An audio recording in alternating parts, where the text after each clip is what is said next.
Oh, it's time. Good morning. Welcome to Leavenworth County Commission meeting. We'll say the Pledge of Allegiance.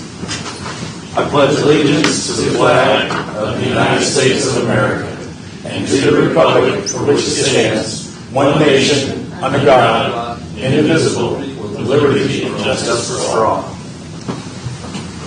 Commissioner Dove, it's your day for the prayer. Thank you, Commissioner. I ask for a moment of silent prayer.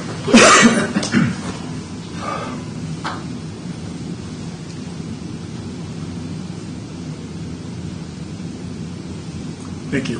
Amen. All right.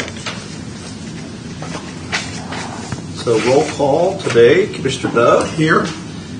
Commissioner Reed is absent, or is she on the? Commissioners, actually our call-in system is not working. Jeff pointed out last week we have not been able to address the issues with it. She tried to call in, but the sound is too garbled. So she's absent. She's absent. Okay. Commissioner Colston. Here. Commissioner Smith. Yeah. Okay. Public comment. Public comments shall be allowed at the beginning of each meeting and opened again at the end of the meeting after all regularly scheduled agenda items. Comments shall be limited to 5 minutes per person. However, commenters may speak up to 5 minutes at both the beginning and end of each meeting. There should be no expectation of interaction by the Commission during this time. Everyone wishing to make comments either on items on the agenda or not are encouraged to provide their comments in writing no later than 8 a.m. the Monday immediately preceding the meeting. These comments will be included in the agenda packet for everyone to access and review. This allows the Commission to have time to fully consider input and request follow-up if needed prior to the meeting.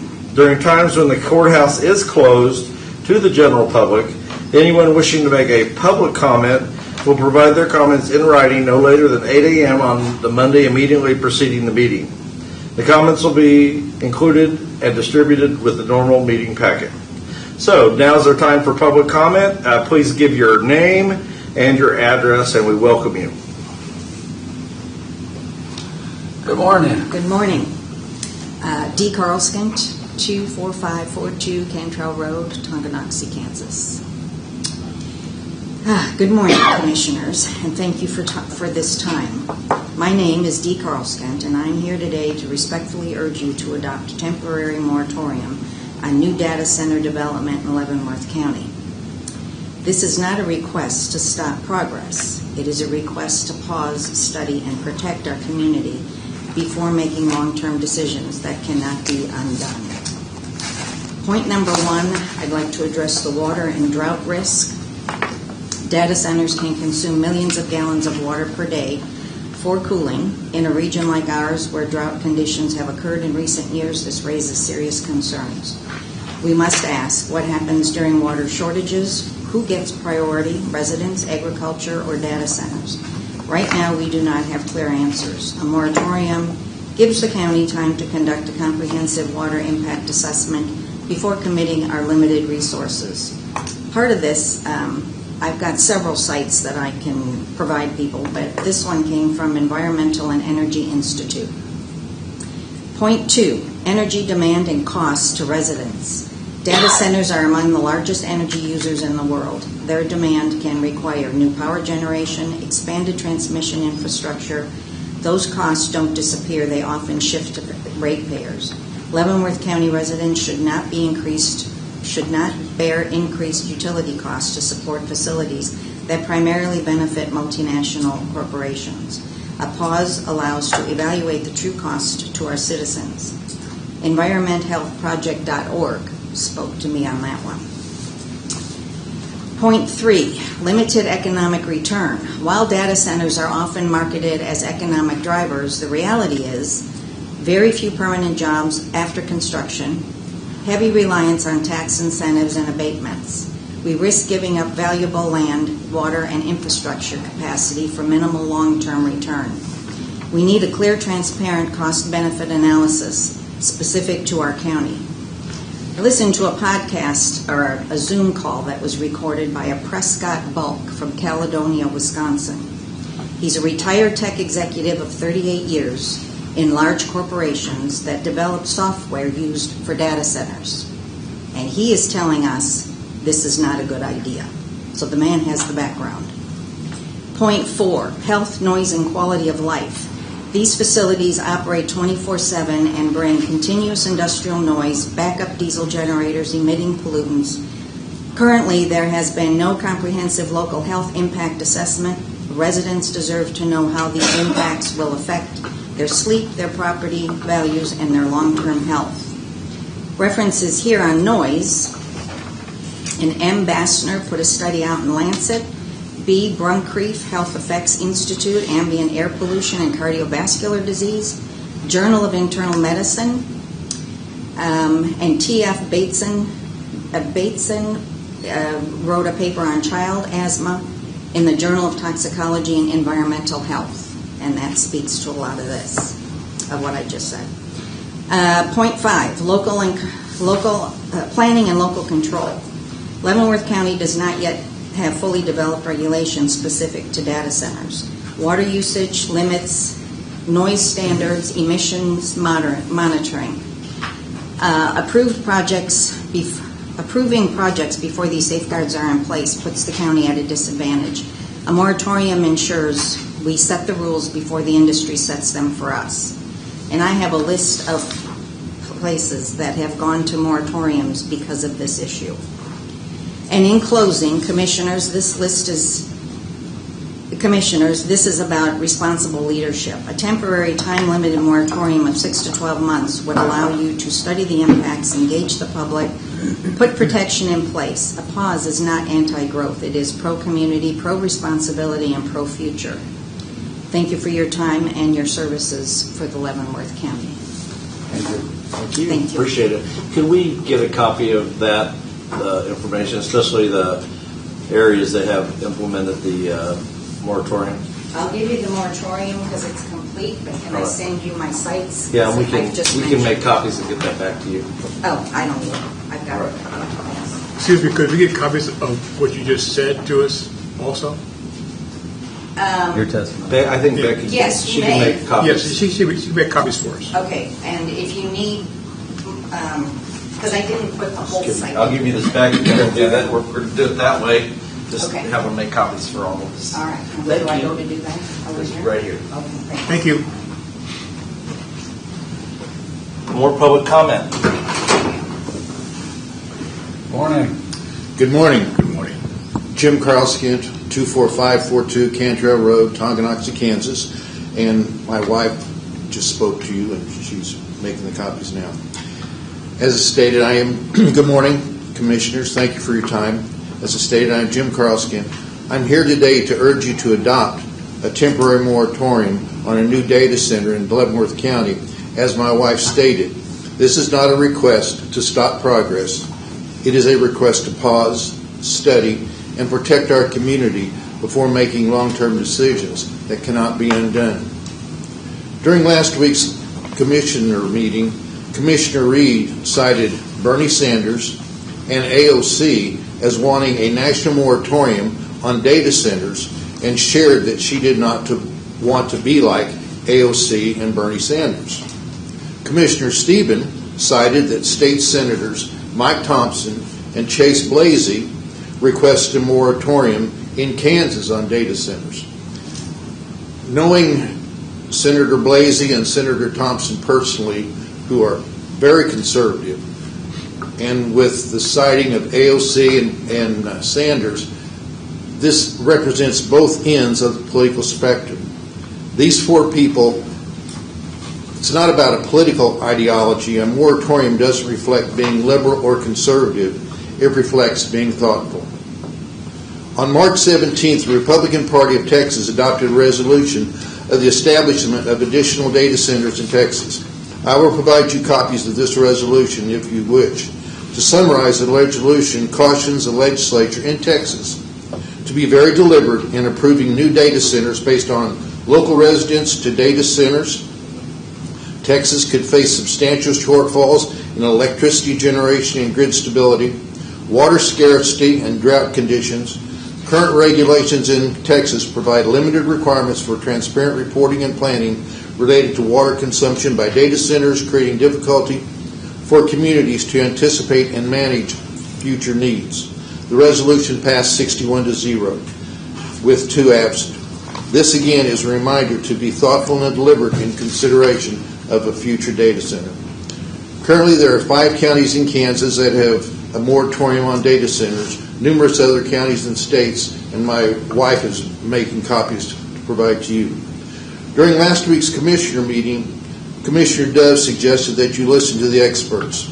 I would suggest be cautious when you hear the experts. I'm a Vietnam veteran. While serving in Vietnam, I plus thousands of other Americans were subjected to being sprayed with Agent Orange. Agent Orange was used as a herbicide to kill vegetation in Vietnam. We're assured by the experts from Dow and Monsanto that it was harmless. It took 20 years for the truth to come out that it killed and caused birth defects in hundreds of thousands of Vietnamese as well as Americans. Today I'm dealing with Agent Orange. This is all driven by money, unfortunately. During the 70s and 80s, we heard that from the tobacco experts that smoking cigarettes was not harmful. Well, in 2006, the billion-dollar settlement came down. These are here again, are the experts, but it is driven by money. Moving on to more current times during COVID, we were told by experts that wearing masks were effective. Standing 6 foot apart was a way to prevent the spread and COVID-19 vaccines were safe and effective. Remdesivir, the antiviral drug, was effective treatment. We all know these were not true, but it was driven by money and profit. I can point to countless other things that the experts lied to generate income and profits. My point is, don't just trust what you're being told by experts. I can find other experts that will tell you a different story. Do your own in-depth examination and evaluation of statements and promises. For these reasons, I ask you to have a moratorium on data centers. Elon Musk has talked about the future of data centers. He says by the end of 2020s, data centers will be in space. There is, because of electric supply, they'll use solar power because of the sun, and they don't have the energy here on Earth. So, in closing, the multi-billion-dollar companies are notorious for taking advantage of small communities that don't have the resources of large communities. Promise of big money coming through. Senate Bill 98 was the Santa Claus of legislation by the Kansas legislature. That has eliminated all of any tax incentives, profits for sales tax. I will close now, and I have to be leaving, so I won't be able to conclude any remarks at the end of your meeting. But I will provide you with the resolution from Texas and also my comments. She can make you copies over there. Can I ask you a couple questions? Be happy to. Did you listen to the work session, or were you attending the work session that we had, the 6-hour work session? Yes. I was here. Let me qualify that. I was here for public comment. I listened to part of it, but then I had to go to Topeka. So I did hear parts of it. Did you hear the portion where the representative from Cloverleaf was asked about Senate Bill 98? Did you hear that portion? And I'll tell you, he said that if it wasn't for Senate Bill 98, they would not come to Kansas, and they would not come to Tonganoxie. They would not come anywhere in Kansas because they say it's very lucrative, but they still want to be basically subsidized to come here. So, as a former legislator, can you comment on that? We've had some other industries like windmills and others that are subsidized, and when the subsidy goes away, they go away. Well, Senate Bill 98, as you all know, is a 20-year abatement for sales tax. That's going to cost the state of Kansas millions, multi-millions of dollars because the technology that goes in these and is replaced over time. It's huge. And granted, when the legislature, that bill was passed in the final day of the legislative session of 25. in the final hours of the session. There was some shenanigans that took place on taking out of Senate Bill 51, moving into Senate Bill 98. Mr. Dove is very familiar with how they do those shenanigans, as he and I served in the legislature together. It consistently does it. So I can't say for certain, but the data center people contacted leadership to put this thing through, and they got it through. And they will be coming to you with more requests for property tax abatement. Small communities are being taken advantage of because they don't have the resources that these multinational billion-dollar companies have. So I can only say, do your due diligence, please. I just thought it was very interesting that they stated that if they didn't have the incentives in Senate Bill 98, they wouldn't even be coming. Right. And the gentleman did say, sat right here and said, and referred to this podium, that data centers in the future will be this size. Why do they need 1,000 acres right now? It is very concerning as far as the future of data centers. It's here. It's going to stay. But as Elon Musk says, it's going to be in space too. So there's a bill called House Bill 2664, yes, and that is a off-grid, on-campus energy production bill, and it was presented just at the time the information about this came out. And the question I'm going to pose to you is it your opinion that it was known well in advance and well ahead of time that this proposal was going to be brought to Tonganoxie? Personally, and I can't say for a fact, there's some people that are requesting a Cora for, to find records out. But yes, I do think it was. And it was the Leavenworth County delegation in the state legislature that brought this bill forward. Now, there's something about this bill, 2664. It was introduced and it sat through the entire session. It's going to die Friday when the legislative session is over. It'll have to start again. Now, in my experience in dealing with legislature, somebody didn't want that thing to come about. And I would suspect that it was probably Evergy or other, the big utility companies, that didn't want that to come through. They have a powerful lobby and a lot of money behind them to keep it under the radar. So, and my final question is, we have down in Tonganoxie this large Tailgate Ranch property, and we were brought to know this information on this project about 2 months ago. But it looks like, in my I'm still learning about this, but it looks like this project was well thought through in advance. Personally, I think it was, but that's what it appears. So, well, thank you very much for coming, Representative, and we appreciate your efforts. You're welcome. Thank you. I'll go through here and give the copy. Sure. No, don't do that. I got. Oh, that was my fault. Okay. Go around the other way. All right. Will do. Thank you for your time. Okay, more public comments. Mr. Chairman, in reference to Jim's remarks, he is right that something isn't going well as far as when this bill was being proposed. There's nothing that he has said that I would disagree with about there being something very wrong with how it was done, and I just want to mention that what Mr. Carlstadt says is very, very true with regard to legislature and how things are put through at 4 o'clock in the morning when everyone is ready to go home. Thank you. Thank you, sir. Well, I guess we know it's true now. Thank you. More public comment. Come on down. Good morning, everybody. Good morning. Nice to see you all again. My name is Gary Blackmer. I live at 20643 Tonganoxie Drive, Tonganoxie, Kansas. I appreciate you letting me bring my concerns and thoughts up. As you know, I worked on the driveway entrance problems, and that was resolved, and I appreciate it. And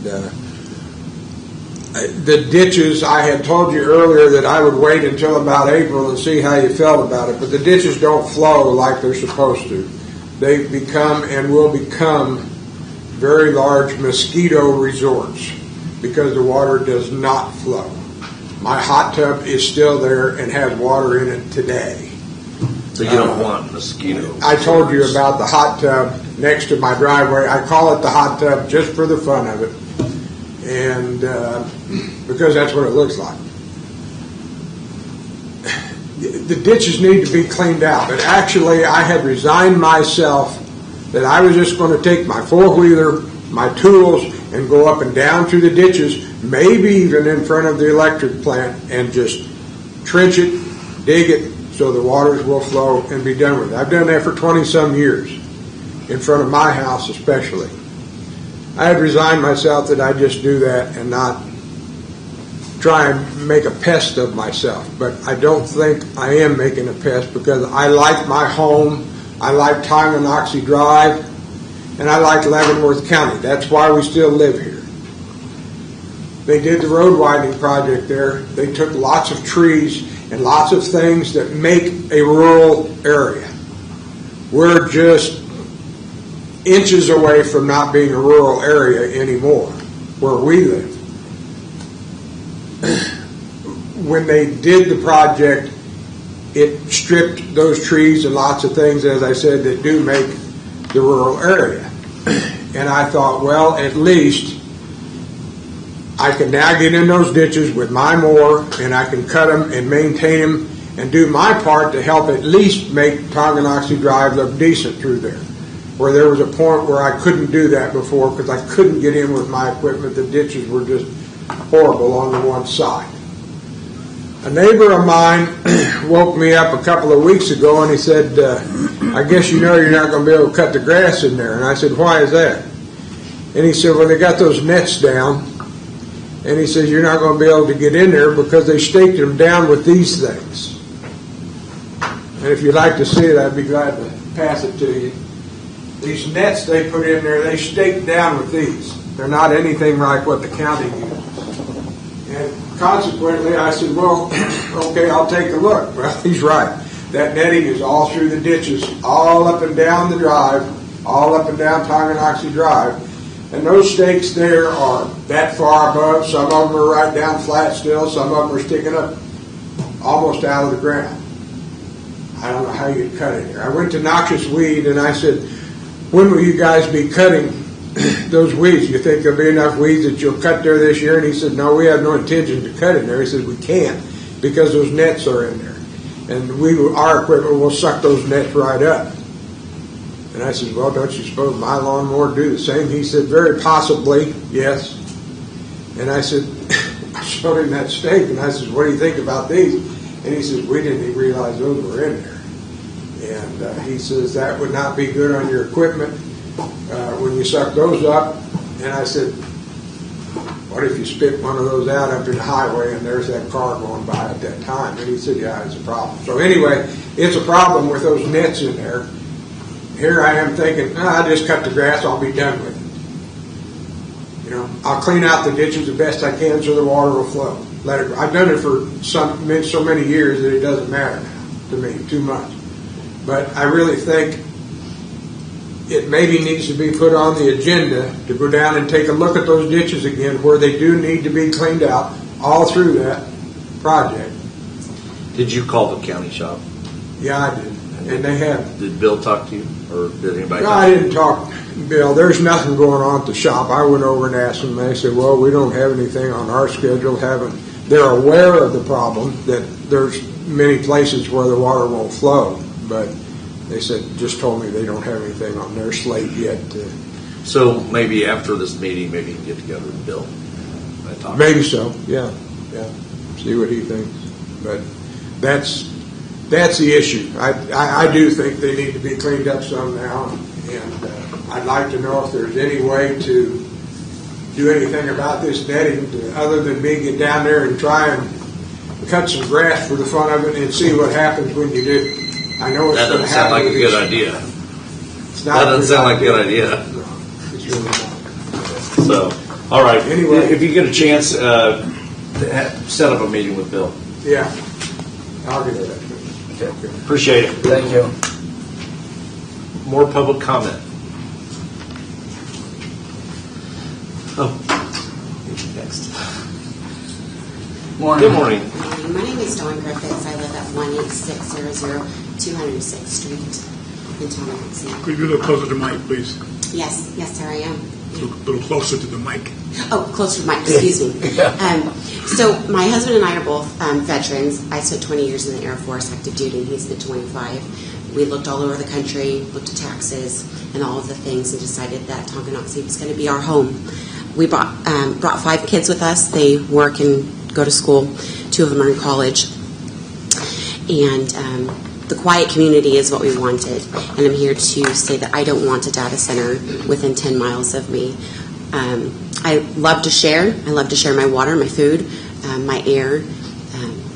But I don't want to find out in 20, 30 years what the effects of data centers are. I do know that through Facebook and social media, all over the country, we're all fighting. Some of us didn't get a chance to fight. Some Americans didn't get a chance to fight for or against data centers. But it is alarming how much push there is for them. I'm not a huge fan of AI.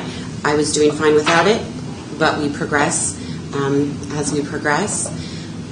I understand that development is needed, that growth is going to happen. I understand that we need jobs and we need revenue in Leavenworth County. I don't think that a data center is the thing that we want. I also know and have read quite a few articles about how Google and Meta have charged their engineers on figuring out how to make these data centers in space or on the moon. Elon Musk wants to go to Mars. Maybe they'll do it on Mars. And I don't think that we should be selling our precious land that we have very little of and using a bunch of water for data centers if we can put them in space. So that's all I wanted to say. I like my quiet. I came to Tonganoxie to be quiet, and the data center is just not something that my family wants. And the last thing I said when I walked out the door today, I usually stay home after spending 20 years getting up really early and staying really late. I stay home now with my daughter and my kids and make their smoothies and all of the things. And today when I was getting dressed, she's like, "You're not in your jammies. Where are you going? You're not in your chicken suit. Where are you going?" I said, "I'm going to go to a meeting about a data center." And my 16-year-old looked at me before she walked out the door and she said, "Mom, please vote no." And I said, "Well, I don't have a vote." "When you do, vote no, Mom." So that's my 16-year-old, not able to vote yet, but that's what she has said to me. So, thank you. So I'm glad you came. And I know it's a long drive from down there. Appreciate you coming. Yeah. But the gentleman from the Department of Commerce a couple of weeks ago when we had our hearing, he said that they don't push data centers. They said if a community wants a data center, then they should have it. If a community doesn't want a data center, then they should have the right to say no. Our community appears to be quite united in opposition. What would your comment be towards what the Department of Commerce said? Would you agree with the community should have the choice? Absolutely. Absolutely. If it doesn't feed us, if it's not going to finance us, if it's not going to protect us, I don't see the benefit of it. I mean, if the data center is going to be there to collect data to keep us safe and shoot down drones, I don't know what the point is, but it doesn't seem that it is going to benefit any of our residents. Thank you.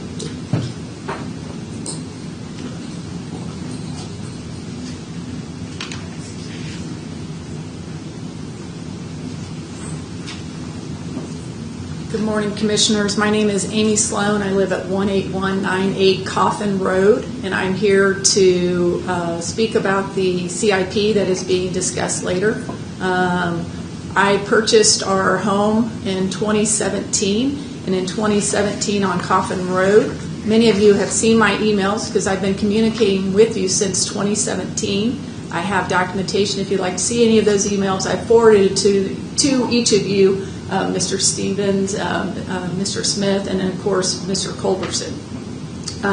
My goal today is just to remind you of what your commitment was to us in District 1.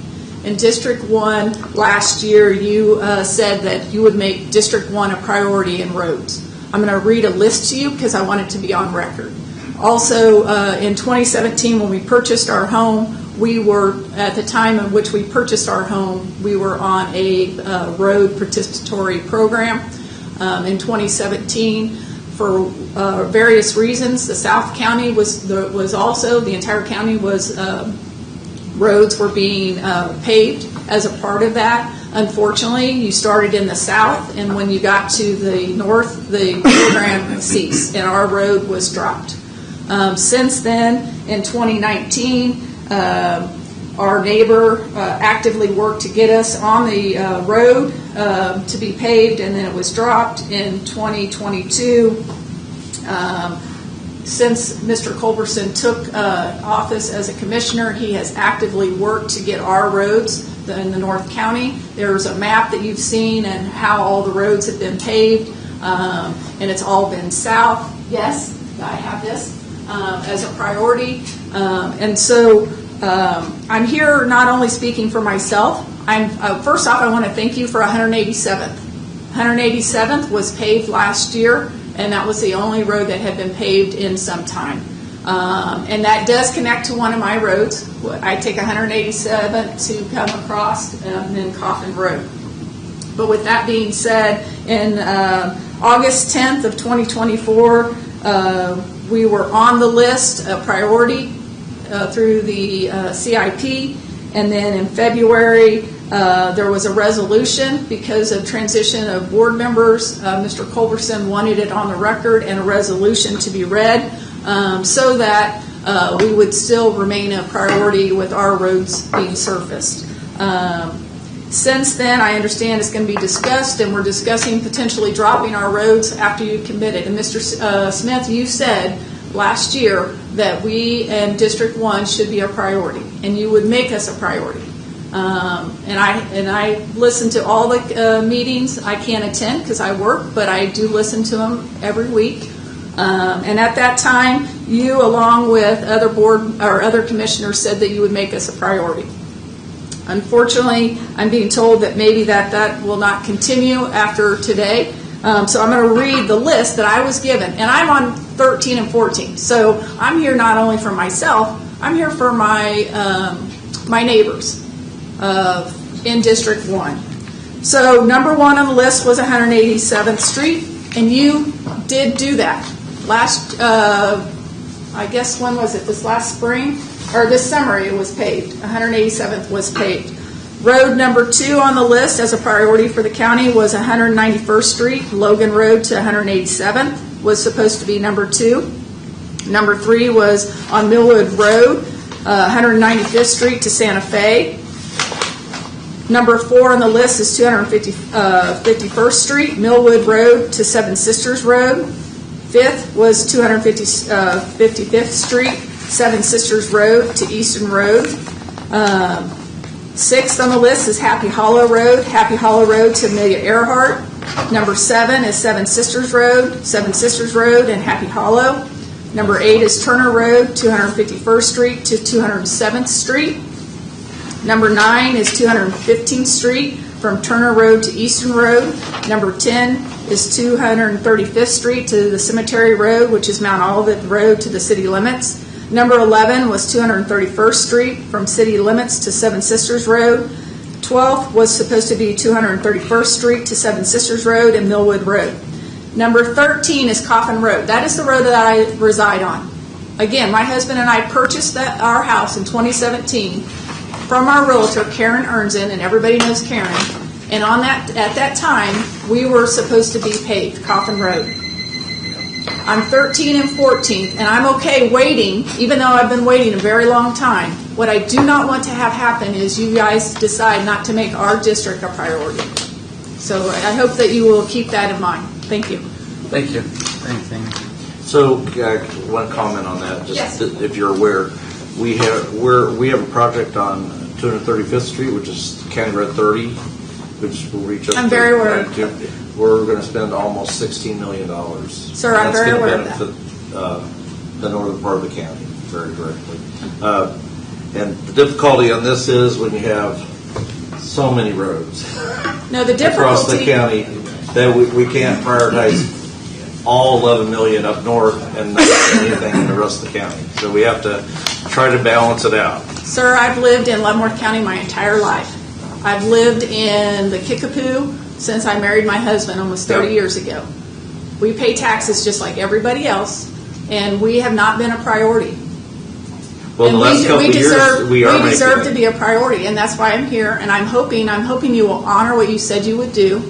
I've been asking and patiently waiting and doing my due diligence as a citizen of this community. I email you, Mr. Smith. I hope you can confirm that. I constantly email you and give you the changes and the priorities and how we constantly, for whatever reason, change. So is it your just for my information? Is it your impression that if we don't fund all of these $11 million worth of roads, that we're not living up to? Sir, I didn't say commitment? that. I said make us a priority like you said you would. Well, and I'm just pointing out we are. I'm trying to let you know we spent $16 million on the County Road 30. You got the main project from last year, and we are. To me, we're prioritizing as much as we can to get it up north, while we're balancing the fact that we're looking at traffic counts on all these roads. I think what she's saying is she's realizing the last 2 or 3 years you have made a priority in the north. But this new Right. CIP that we're presenting today goes the opposite direction again. That's what she's trying to say. Well, and I definitely, we worked really hard to get the funding for County Road 30 through the congressional funding. We've received about $8 million of congressional funding, and that's directly benefiting the north part of the county, right up to out at the top of Alexandria Township into Easton Township. I've had false hope so many times by this commission that my road or the roads in District 1 are going to have improvements. And I'm asking you as commissioners to do what you say you're going to do. I've lived in my home since 2017. I have only lived in the District 1 since I married my husband. Prior to that, I lived in Leavenworth. I'm a resident of Leavenworth County my entire life. And I'm just asking that your actions based off of what you do today and what you vote on the CIP will determine if you're going to, honor what you say you're going to do. So thank I you. agree with that, but I just want you to realize we've got this commitment Hey, just one thing also, and you're absolutely right. I did make a commitment up north, and Commissioner Culberson, I'm still going to stand by it. The other thing that I want to make sure, though, is we got to make sure, even though we're making a commitment up north, there's other areas in the county that need to be taken care of too. But that does not mean we're dropping off. In my opinion, we're dropping off things that we did. Sometimes we get blindsided by something, but my commitment to up north, I've seen that. I've lived here for almost 50 years now, folks. We need to continue that. But that doesn't mean I won't support another area if I feel it needs to be done too. So I guess what I'm saying is I'm not going the other way. There may just be some other things go along with it that we need to look at. And I'm fine with that. Okay. Let's not forget District 1 is our commitment. Yeah. I think that's what I said. Thank you. Hi, my name's Len Looney. I completely agree with this lady. I sat here about 6 months ago and listened to you guys, and I think that if you guys make a commitment, then you make the commitment, you stand to that commitment. You don't get in here and start changing it around. If you want to balance it out, look at the money that's been spent in District 1 and the one that's been spent in your district. There's no way it's balanced out at all. You got the numbers in front of you. You know that. Now everybody else knows it also. So you guys sat here. You and I talked about this map, about how many roads were paved down in the southern part of the county, and we hadn't had one for like 30 years up in the north end. So you make a commitment, you stand to your commitment.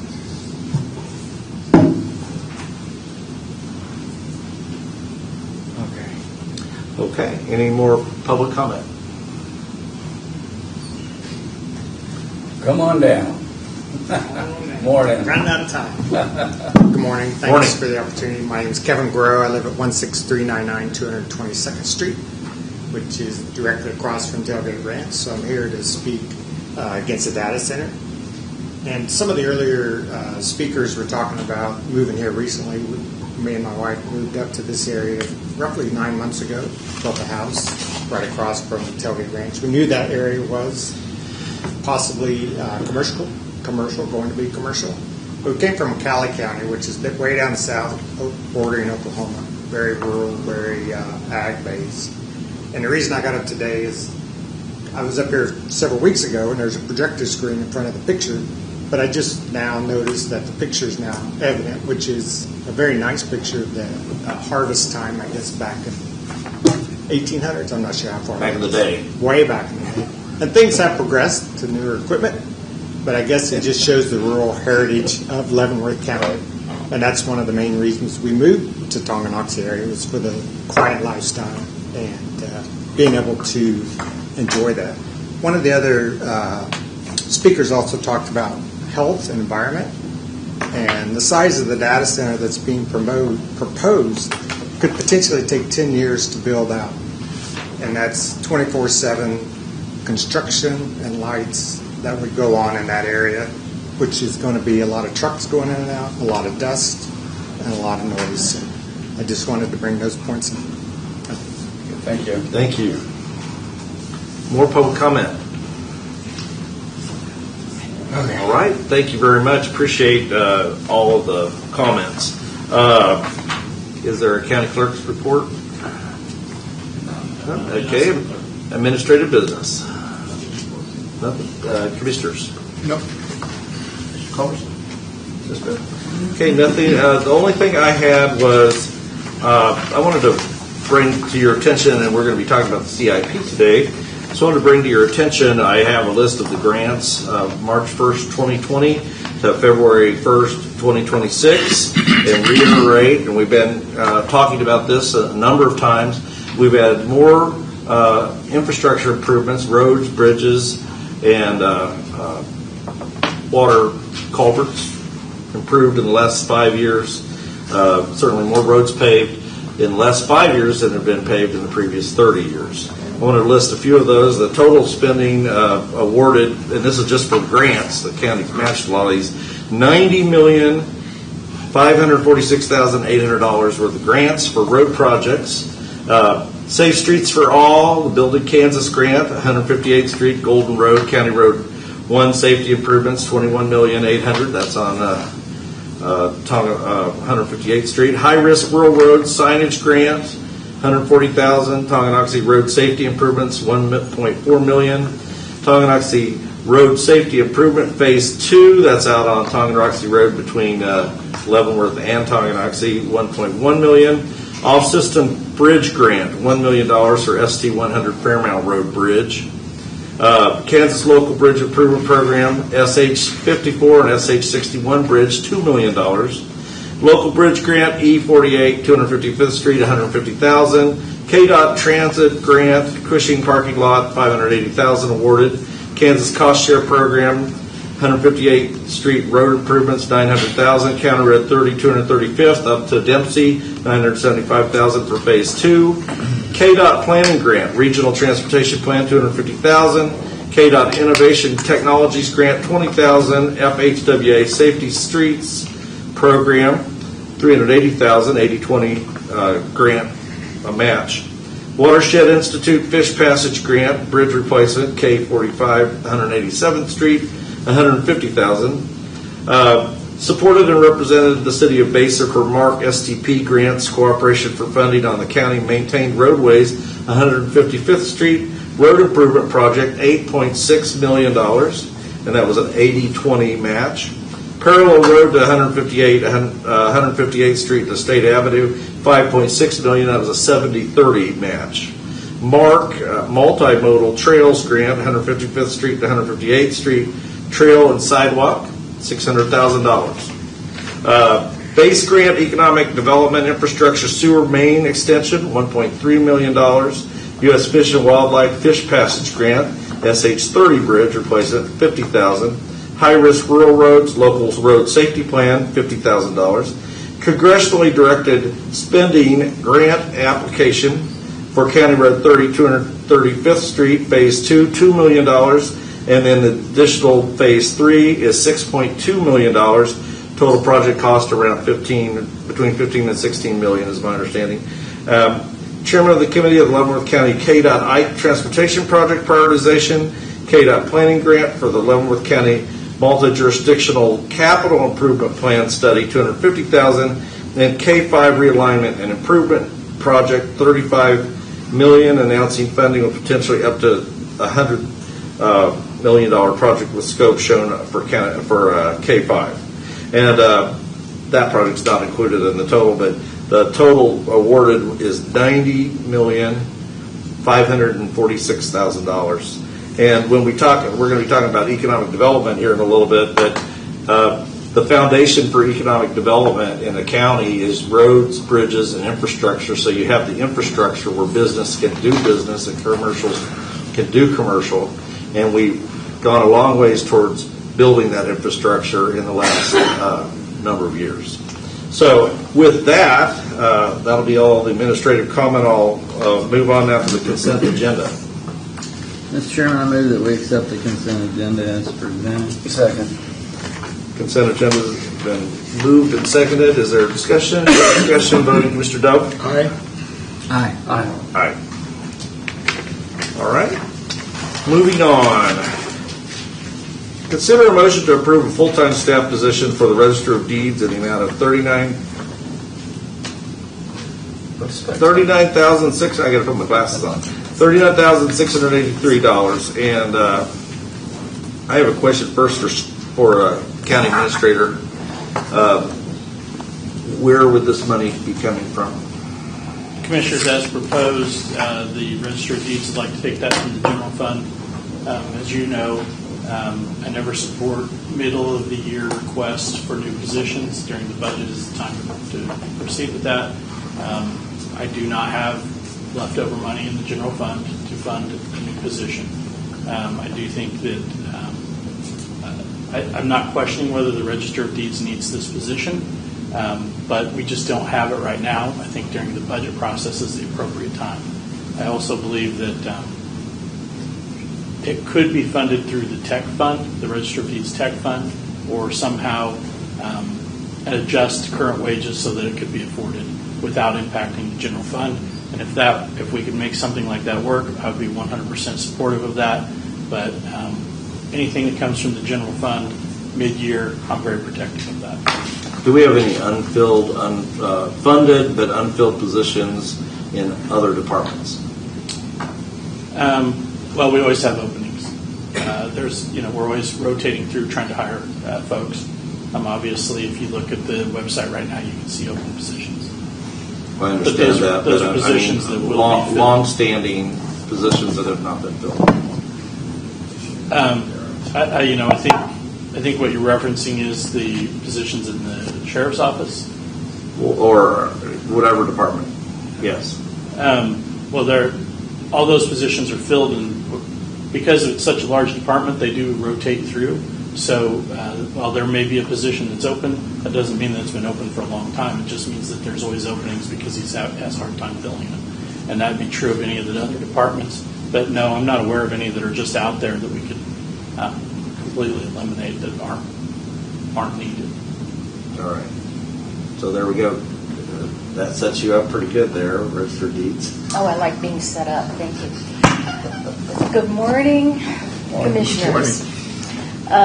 Our workload has been increasing substantially. I think you know the activity going on down in South County. I have recorded 11 plats and surveys in one day. And with each plat is going to be coming additional documents that need to be recorded, as well as research that needs to be done for each individual citizen that comes in. And with the Chiefs Stadium and Mattel theme park being very close to our outside borders, it's only going to be increasing our workload.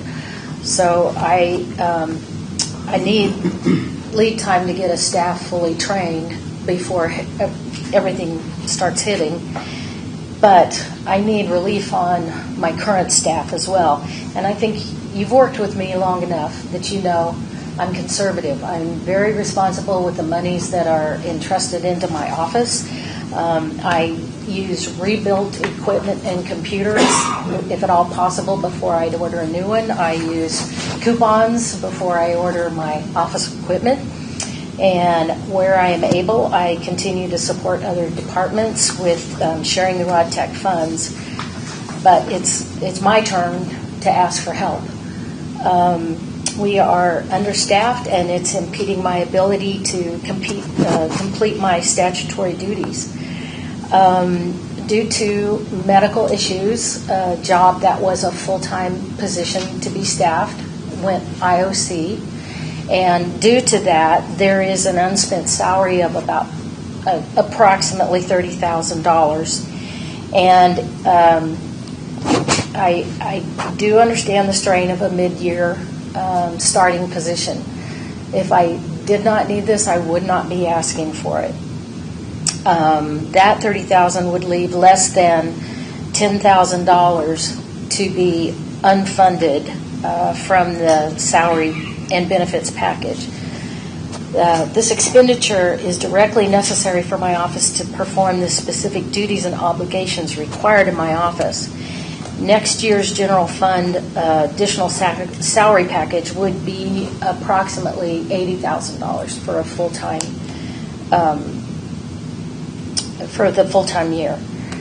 Although I personally disagree, I trust my county counselor's interpretation of statute and her review of Attorney General opinions. She assures me a short-term use of the tech fund this year would fall under statutory requirements if I would adjust my intended use of this new position from reception and answering phone calls and biometric lien customers. And I did come to an understanding with the county administrator when he said he wouldn't object to the 2027 funding by the general fund if the Rod Tech would help bridge the gap this year. The actual amount that would come out if I estimated the highest level of the salary, and that amount would be about $9,700 out of Rod Tech. I don't think that's quite what we discussed. So I just want to be clear on that. What I said is if the position was funded out of the Rod Tech fund, I could support that. And that if during the budget process we wanted to present that position as part of the general fund, I could support that. But I disagree with that there's only $9,000 to cover. There's $39,683 according to your numbers, but this is an $80,000 a year commitment by the Board of County Commissioners. So if you add it, it's not just this year, it's going forward that you have to consider that you're approving that too. So you do have money in your tech fund that would cover it. You do have enough. I think you have over $100,000. Is that correct? So what's the discrepancy between whether we can use the tech funds or whether we can't? Commissioner, so I have spent a lot of time with our Register of Deeds, who is very conservative and wanting to make sure that she's following the law to the letter. So the tech fund was created, and it was to be used to get equipment or technological services to fund, like storing, reporting, retrieving, maintaining, and handling data that's recorded in the office. However, the Attorney General opinion has advised, even it was a request from Leavenworth County back in 2014, that other Register of Deeds can use the tech fund so long as there's a reasonable nexus between those acts of recording deeds, maintaining it. You can use it to fund salaries. So if you had a salary for somebody who was not recording, maintaining, handling data, that would not be appropriate use. That would be somebody who would answer the phone. But somebody who is actually handling the data and doing the day-to-day to record it, retrieve it, maintain it, it would be appropriate. And so there's, in my opinion, the ability based on statute and the Attorney General that you could use the tech fund to supplement the salary so long as the portion of the work was reasonably linked to what we just talked about, recording the data, maintaining it, handling it, entering it in. What you're trying to say is there's rules. You can use it for some things and not others. Right. So if that's the case, if what you just said is the case, could the Register of Deeds just handle this within her own budget? I'm not familiar with the details of Terry Lewis's budget, and I wouldn't presume to tell her how to Maybe that's handle for her office. That question's for Mark. So if I can address that, there was a full-time position due to a medical emergency. That position went IOC, and so the full-time position has been funded this year. So $30,000 has not been spent. The new position that I'm asking for is the balance of the year. If it was half a year, would be $39,000 that I put on the RPA. That would be internally without going to the general fund. Well, the general fund already has this year budgeted $60,000. Yeah, I understand that, So- but you wouldn't be asking for additional money from the general fund if you use that money, correct? If I used the money already there, that would be $30,000. So that is short, just under $10,000. So that's where. How is it short $10,000 when the raw tech fund you said has Because over $100,000? the person that the staff is coming back full time in June, so the other $30,000 is going to be used on that salary. So for the new position, there's $30,000 in my budget unspent right now. With the benefits package, then there would be another $9,000. That's where we were discussing. I would like that to come out of the general fund because that's where the salary should come from. But for this year, we can take that out of the rod tech. However, taking it from the general fund in midterm, I think it's going to put even more of a strain on our budget as is. Why couldn't that $9,000 be taken from your own department's fund? That's what I'm acknowledging based on what the county counselor has advised me, and I trust her counsel. Absolutely. So the $60,000 is already in my budget for 2026. What I was trying to say is in 2027 budget, that will be $80,000. The new position would be, and going forward.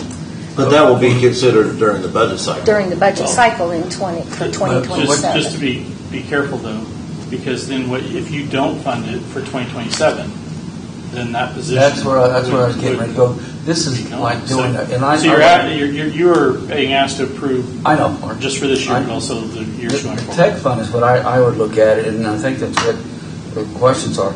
There's no doubt there's a need.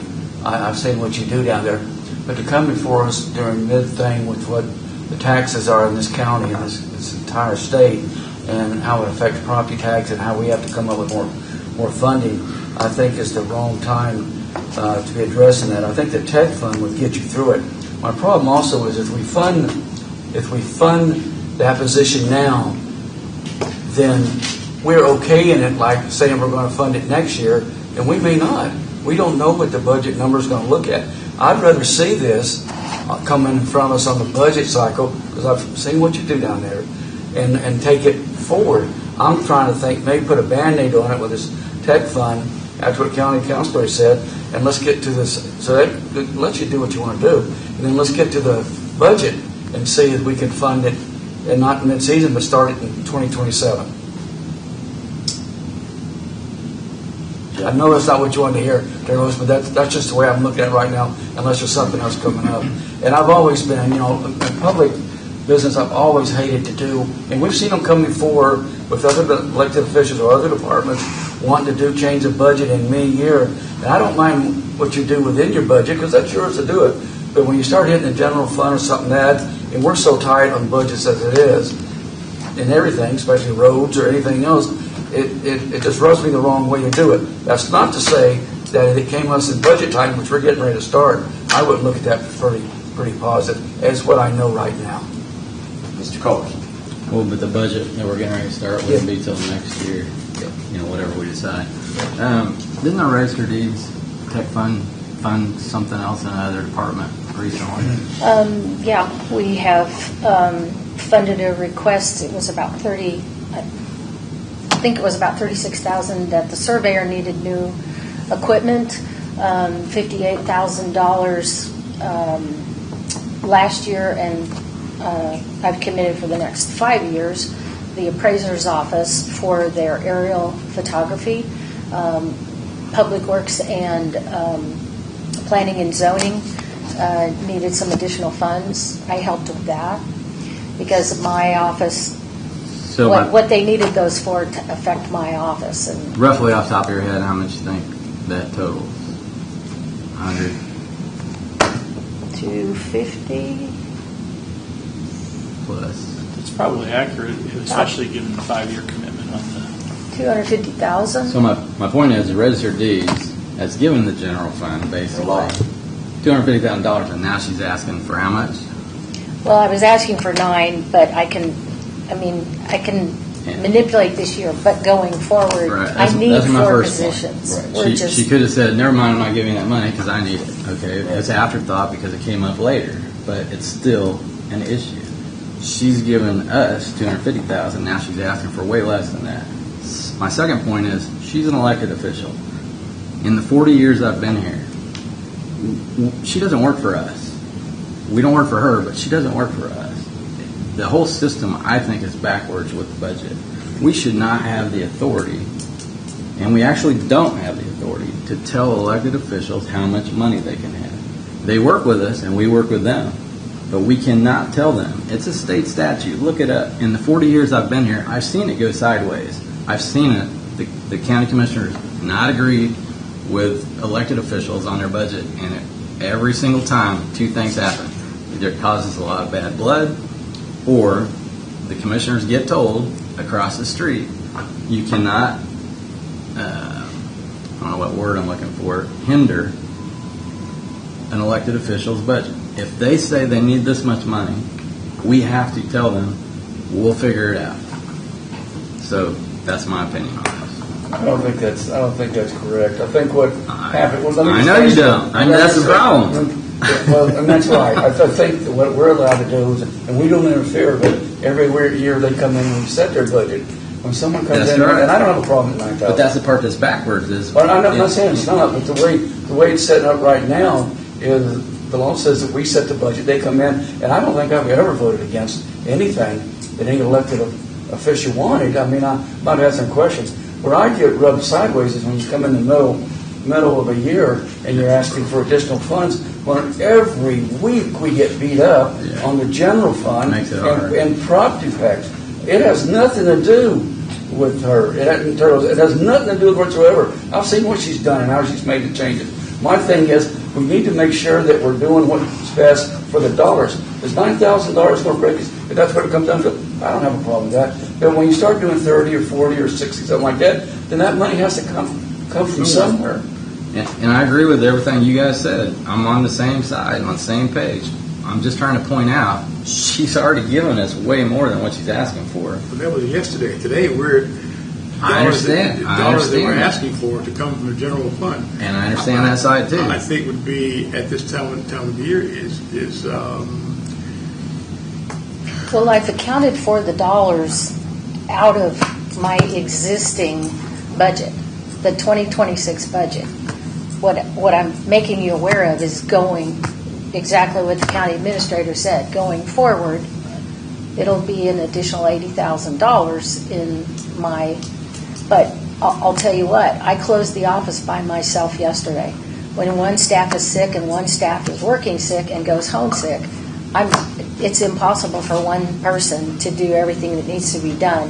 And we've kind of delegated our different positions. And tell me, who can plan for a car wreck? We've done everything we can to to. Mr. Lawford, you obviously can't plan for that, but you also can't budget for it. So, Mr. Lawford, I support, like I said, I support these when they're part of the budget. I support the elected officials and what they're asking for. It's just the mid-year change. I'm just asking that the Register of Deeds consider funding it through the tech fund this year and making it part of the 2027 budget request. That's what I think. I have a question for you. Yeah. How much is in that tech fund right now? You don't? That's off the top of my head, I know the Register of Deeds. 191,000 and 145,000 is committed to spend out of that already. So you were going to dedicate, like, was it 100,000 you were going to dedicate to the county, or jog my memory, because I know when we talked there was a certain amount of that you were going to. That what I discussed with you is not possible at this point. I was hoping maybe closer to the end of the year. That might be. It just depends on how much our recordings come in. I mean, the wonderful thing about the biometric liens that we're recording, it's bringing in about $45 to the general fund every single document, but every single biometric lien takes extra time. And so, I like helping the general fund, and along with those biometric liens, we find other issues that need to be fixed, or people realize they need a transfer on death deed, so that's another $17 to the general fund. So I'll boil it down to the bottom question is, do you have enough in that fund if you were to fund this position for the rest of the year? And then we talk about this at budget time. Yeah, if there's $60,000 allocated to one position, that position is going to actually pay out for half the year, leaving the first half that is unspent. That's the half that I want to pay out of my already existing budget. Then the $9,000 would come out of the tech fund this year. I would ask. $9,000 would come out of the tech fund. Yeah. Then. But that's possible to do. So we have the resources to do that. I think, again, Commissioners, the money that she's referencing in the general fund is for a full-time position that hasn't been working full-time since last September. Yeah. So obviously the money from last year doesn't carry over to this year, so it's just beginning. But we don't know when that position might fill. And you are committing, once you put it in the general fund, you're committing to it in the general fund going forward. If you put it in the tech fund this year, then during the budget, you can authorize or not, that's your decision, not mine, obviously, to give it out of the general fund going forward in 2027. So my suggestion is that this, somehow the budget, the Register of Deeds budget, whether it's this position or one of her other positions, makes it up out of the tech fund for this year, and then the 2027 budget address the position full-time. So, would we have to take any action as far as the commission for that to happen, or that's just internally handled by? That's could be handled set up by PAF to the HR. Yeah. Well, the Register of Deeds and I can definitely work through that. So is that the consensus of the commission?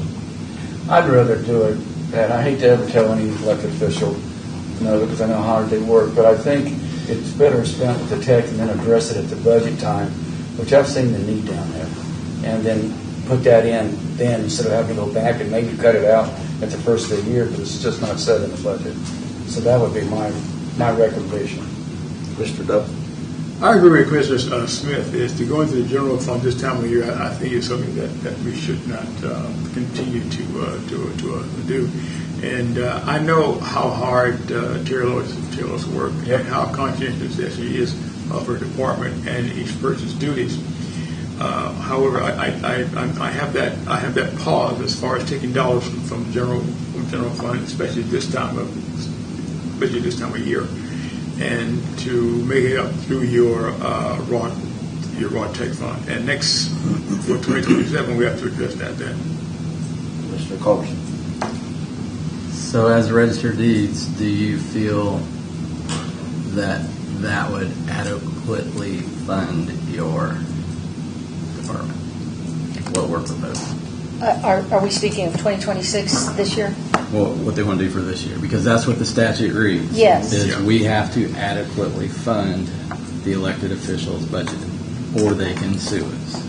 Well, but we're down to talking about $9,000, so I don't think she's going to sue us. Right. Yeah. That's what I'm asking. That's what I'm asking. There is, I'm going to have to adjust the assignment of duties, but yes, there is the funds for this year to take it out of, to take the missing 9,000 out of my rod tech.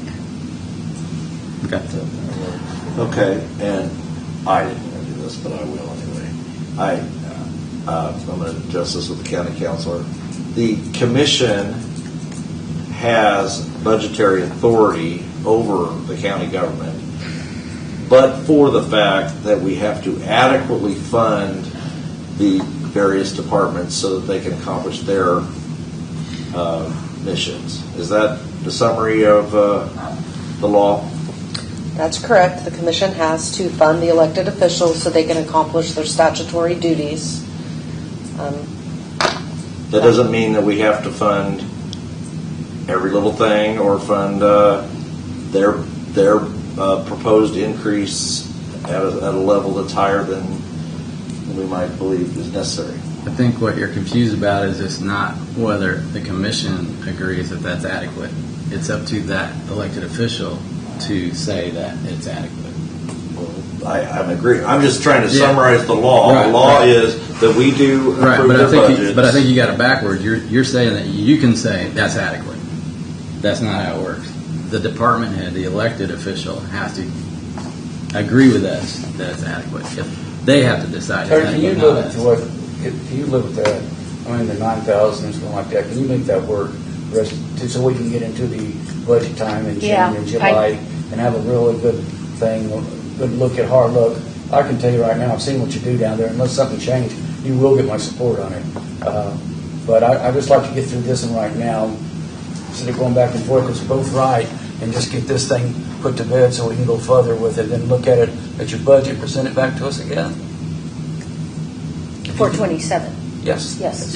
Yeah. Yeah, that was my plan. So, I mean, what I've looked at, what I have worked out on the spreadsheets, this year I can cover it. I just want to be clear that next year it's 4 full-time positions that I need. You made it clear. And get that position filled so you have somebody to help you. So your lips to God's ears. I'm so ready to fill that position. So, and I guess you guys will talk. I think that gives us enough time. Thank you for your time. And Thank you. for your service. Appreciate you bringing us up to speed on that. Okay. Commissioner Culbertson, you're correct. It's the way the law is. It's pretty convoluted. Backwards. It's convoluted. It's backwards. It makes it difficult to know who has the authority. Yep. So, welcome. We're going to consider a motion to approve the Z3 technologies for cable remediation and an overhaul of networking infrastructure with Leavenworth County. Leavenworth County Sheriff's Department and the City of Leavenworth in the amount of $120,000. Morning, Commissioners. Morning. Good morning. So the RBA you have before you is we're asking to seek authorization for critical security and operational declaration to overhaul the networking infrastructure within the Justice Center. The current state of the facility, and you can see some of the attached photos, presents unacceptable level of risk to Leavenworth County, the City of Leavenworth PD, and the Leavenworth County Sheriff's Office. So what we did, we had a comprehensive review of 3 competitive bids, and as a team with all 3 organizations, we're recommending that Z3 Technologies be awarded the project. So all 3 organizations would have officially confirmed commitment to be part of this centralized project, and So consequently, the project is being proposed as a three-way agreement to ensure the security and organization of the Shared Justice City Center infrastructure. So to mitigate existing risks, all three IT staff departments, we're recommending, again, that Z3 Technologies be awarded the project to perform the remediation, which will involve a comprehensive tear down and rebuild of the physical network layer. Okay, let's look at, have discussion, Commissioner Dove. Not yet. Mr. Culverson. Mark, what's the billing formula for across the street, city, county? So this is a little bit different than that. Yeah. Because it's not just our infrastructure. This is clearly delineated on whose infrastructure it is. So the city will have to pick up their share, which would be the $40,000. The county is going to pick up basically what would be the other county departments other than the sheriff and also courts. And then the sheriff has agreed to pick up $40,000 out of his budget for this. So really, Dave is proposing to take the $40,000 out of his reserve fund, so it doesn't impact our budget this year. But we're bringing it to you because it's not something that we previously discussed. It's a big commitment. It's $120,000, even though we're splitting it three ways. We just wanted to bring it to the board for your, basically, to let you know, and hopefully to get your blessing on moving forward with the project. Back when we originated this, there was a breach at the city, and we identified that it was impossible for us to determine if we were connected or not connected. And you can tell by the pictures why that's the case. This is a joke. We wanted. I mean, this is unbelievable. Yeah, that's crazy. So, and that's just one of the three. So, so we were going to do it as an organizational chart for the county. We were going to do that as an emergency process back then, but we determined that because of the vendors and the scope, we really needed to go out for bid on it. Okay. And since we went out for bid, we just wanted to bring it to the board. I just want to make sure, because I know there's a whole billing structure over there, depending on what it's for, who it's for. The city occupies half the building, but they pay a third of the bill, something like that. Yeah, this is different. This is kind of, because of the project, it's a different scope. We can clearly delineate who's responsible for what. Right. It will actually divide up into three separate cabinets for each organization, and each organization will have locking cabinets. All the wires will be mapped throughout the building, which right now it's not. So it's very hard for us if we have an issue, to try to figure out where the issue is. Have you spoke to City of Leavenworth? Does anyone?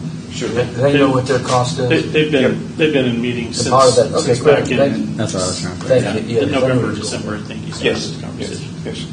Okay. So you mentioned the unacceptable level of risk. Outline some of the risks that we didn't make. Where do I start? Okay, so You asked. right now, Yeah, Mike, thank you. we for a while, no one knew where Leavenworth PD's internet connection came into the building, and they thought they were connected to our internet stack. We said, no, you're not. None of the wires are mapped. It's the way everything is plugged into the stack. It presents a fire hazard, and from a cybersecurity audit place, I'm not sure we'll pass a true audit if that happened. It was kind of amazing that building's not that old and the system's not that old. How did we get a system hooked up like this? Well, I think you have 25 years of connections where you don't have one person responsible for the whole thing. So when one entity comes in and they plug in, they grab a wire here, plug it in there. And then the next group comes in and says, well, that port's open, so we're going to plug in there. And you just keep doing that. So what we're doing is we are separating them and securing them so that only the people who have access, need access, will have access. Right, our So- firewalls are stacked right underneath PD's firewalls, and so all the even the servers are all intermixed together, and so.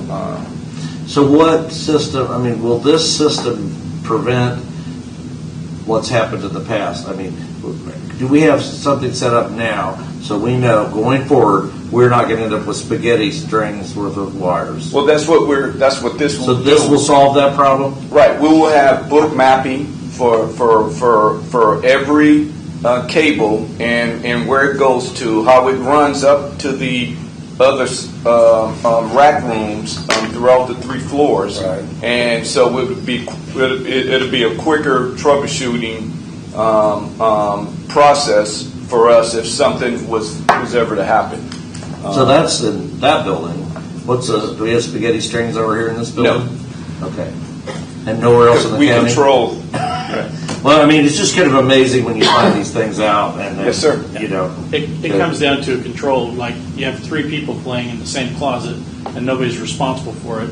This will take it to where there is one person responsible for this area, so there will be no blame of you put a cable in where it wasn't supposed to go. It's your staff. So. Well, the picture looks like the electrician was drinking heavily.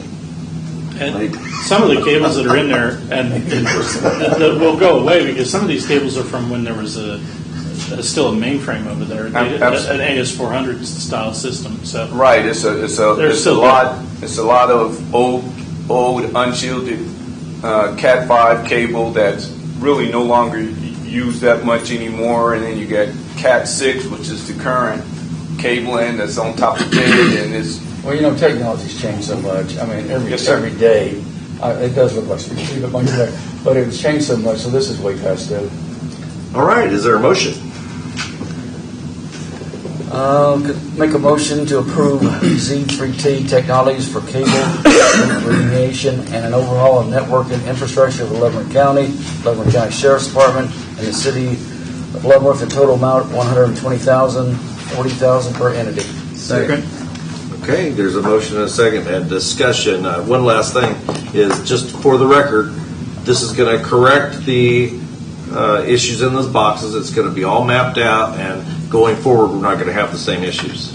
That's the plan, Commissioner. Okay. I mean, but we're putting in place a policy that's going to implement that. We're getting it to least privileged, so that I can't go in PD's rack and unplug their stuff, and vice versa, because only they would have access to their cases. Now, at some point, once wires come out the back of those cabinets, they have to get to the outside. So then it become, you have some level of risk. I don't think there's a such thing as 100% security. It's just being prepared the best that you can to mitigate the chances of those risks.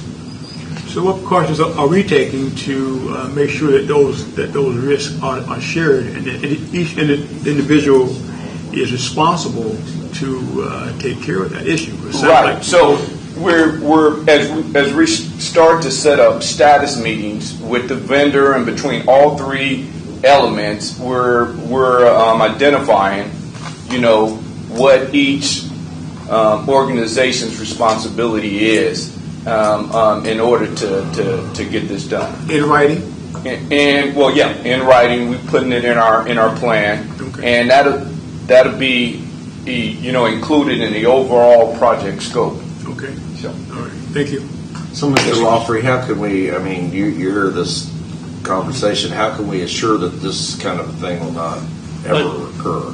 Again, I think in our cabinets we have full control, so that we can have control of that. What happens in somebody else's cabinet, we have no control over, so we can't guarantee they aren't going to go to do that. The area that's not locked down is what Mr. Martin was referring to. The best we can do there is keep an eye on it and monitor it.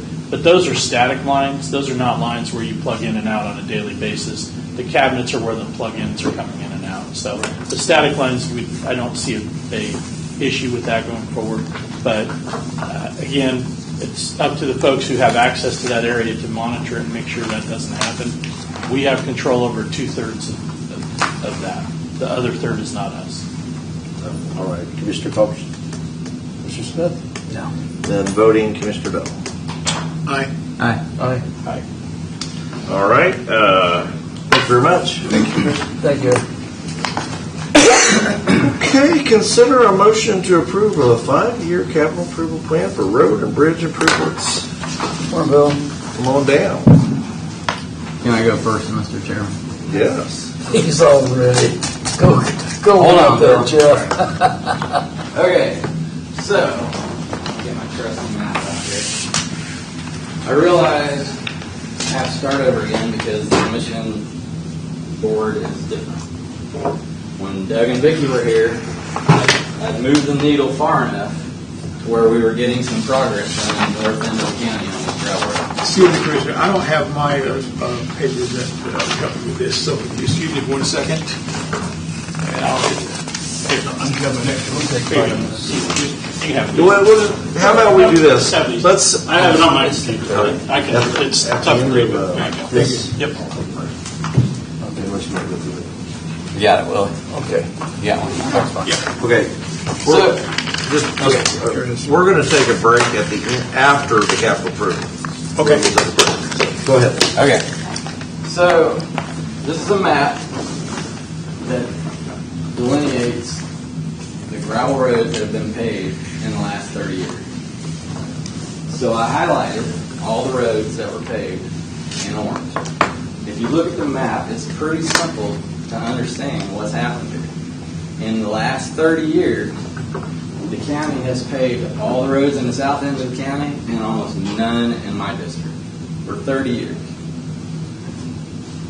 The problem with that, 25 years ago, before Mark even came, one of the issues was building permit fee.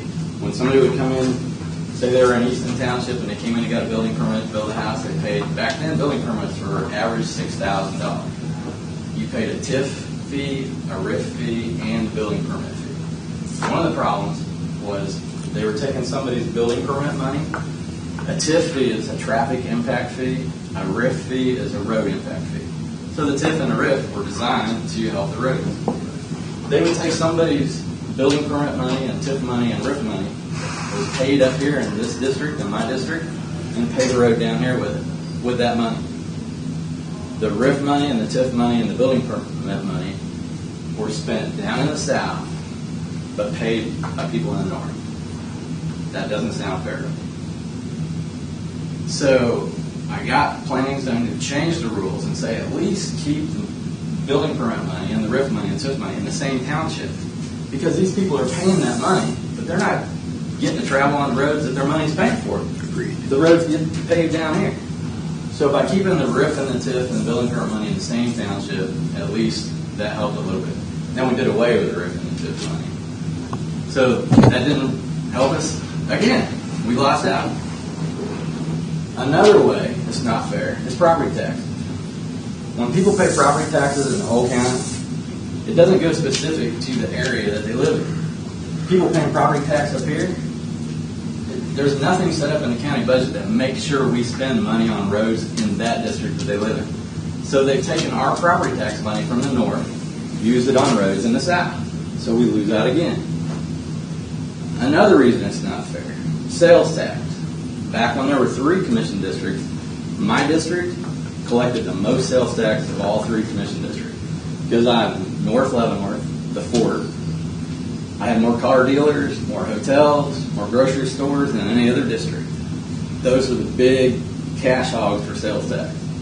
So my district contributed the most sales tax, but what did we get for it? We used the sales tax. We get very little sales tax for the county, about $4 million a year. But we use that for the road impact fee. So the sales tax that we mostly paid, where did it go?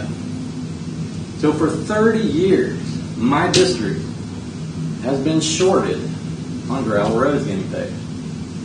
Another reason that's happened is because people in my district don't complain. Very rarely do they complain about that. And so the squeaky wheel gets the grease. So I'm trying to see if you guys could help me fix a great injustice. We've spent all this money in the last 30 years on roads in the south and nothing in the north. The current CIP, the problem today is the current CIP doesn't fix that problem. Last year's CIP and the one before, we were headed in the right direction. We paved 187th Street because the commission agreed. They looked at this map and they said, yeah, we got to fix this. We need to make it more fair. If you go back to, it's been mentioned, well, okay, we'll do one in yours. We did 187th. Now we'll do one in the other district. Then we'll go back to yours. Then we'll go in another district, and then another district, and another district, and then back to yours.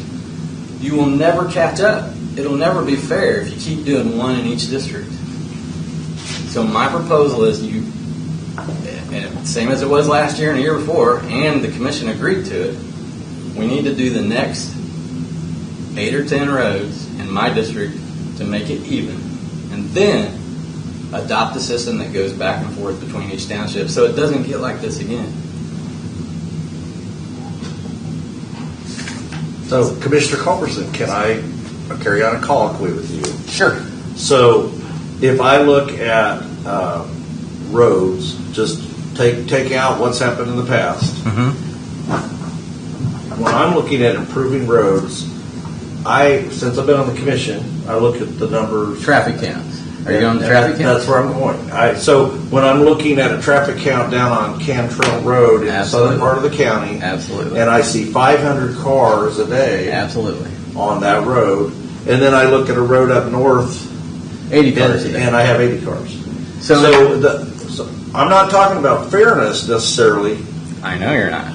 But because I don't believe that we have a county that's geographically set up for fairness because the population centers are spread out more towards different parts of the county. Exactly. So what I have tried to do, because my district, if you look at my district, I basically represent the northern part of the county and the southern part of the county, so I'm kind of stretched like this, which is why I was looking for projects that we could bridge the gap. Right. And that was County Road 30. Right. $16 million on a project that's going to help the northern part of the county and the southern part of the county. I agree with that. So while I have sympathies, and I'm more than happy to look at some of these projects, I also feel that we can't just put all of the eggs in one part of the county. Okay. And that's the issue. Okay, and my answer is the same as it was last year. You can use traffic counts. That's common sense. That makes sense. Use traffic counts. If there's 400 cars on this road and 80 cars on that road, makes more sense to spend your money paving the 400 cars. You're improving it for more people. I get that. The problem is the way this taxing structure is set up, you're taking money from the north end people and paving those roads in the south. So if you need to pave, let me throw one more little piece in. Hold on. If you need to pave that road down in the south that's got 500 cars a day on it, then only have the local people pay for that, not the people in the north. That's what's happening. That's what's been happening for 30 years. So just let me put one little more piece, then we go out of here. But the other little piece is I look at percent of roads in a township that are paved. And when I look at Tonganoxie Township or I look at Reno Township, and I compare them to Kickapoo, Kickapoo has a lot of paved and hard surface roads compared to some of the rural parts of the county that have been moving towards, they're moving towards being more urban, but they traditionally have been very rural. And you're right, Mike, but I, again, showed you this last year. Those numbers that Bill provided about the percentage of paved roads included state highways. So if you subtract the state highways from my district, they're not more paved roads than there are gravel. Well, I just go by the percentage that was on the... but that included state highways. Well, I'm sure they include state highways all throughout the county? It did not include current state highways. It included former state highways. So the roads that had been reverted back, Santa Fe Trail, included that. But so roads that were built as state highways is what you're saying? Yeah. Okay. Well, but my point is Kickapoo Township has a lot more paved and hard surface roads than some of the more like Alexandria or Reno or Tonganoxie Township. So that's what we're starting out as. I agree that we need to pave. I supported the paving of the north, what we did last year. Certainly we can look at it, but I do not believe that we can exclude the rest of the county entirely. Like you have the north end for the last 30 years. You've excluded the north end for the last 30 years, but you say you can't do it to the south end I now. haven't excluded the north of the county for the last 30 years. We just put a $16 million project on County Road 30.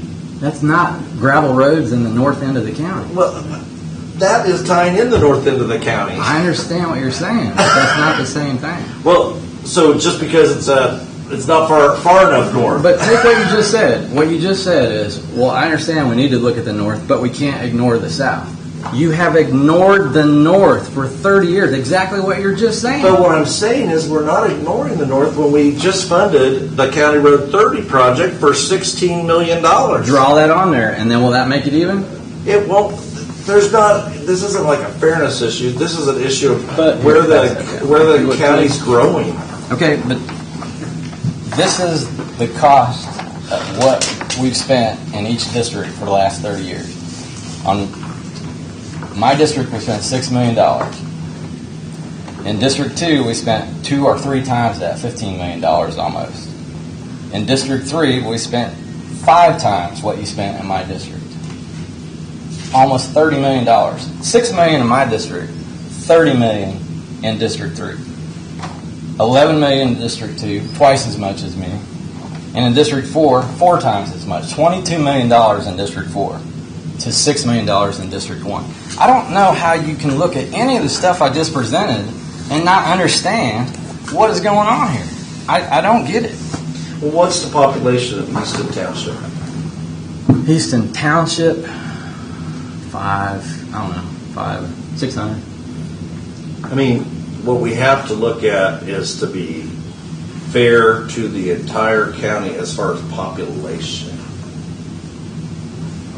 Fair to the entire county as far as population. The population of my district is the same as the other districts. They're all the same population.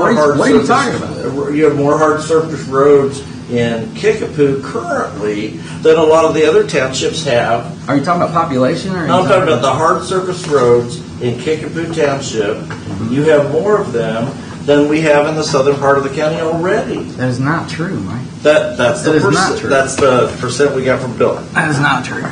You don't agree that there's a lot of paved roads in Kickapoo?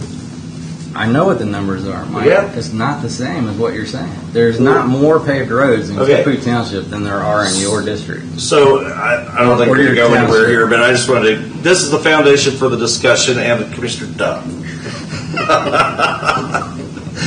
I'm looking at this, and and what I was getting to earlier, Commissioner, is that do we know how many tax dollars are spent in each one of these districts from the occupants? Property tax? Yes. Sales tax? Yes. Valuations. We were looking for that number earlier. We've got it somewhere. Yeah, I'd like to see that, because that would give me a better picture. Even though I see in my district it's 28 million, which is. Mark, do you remember the numbers on that? Because they're very similar. Almost every district was about the same. We pulled up the valuation of each township. Okay. That same thing as taxes. Yes. The valuation for each township was about the same. Each commission district, sorry. That's what I'd like to see. I can't remember what the numbers were, but they're very similar. A comparison. It's not quite the same. There's an imbalance there. I mean, obviously, a lot of new construction has happened in the south end of the county. Yeah.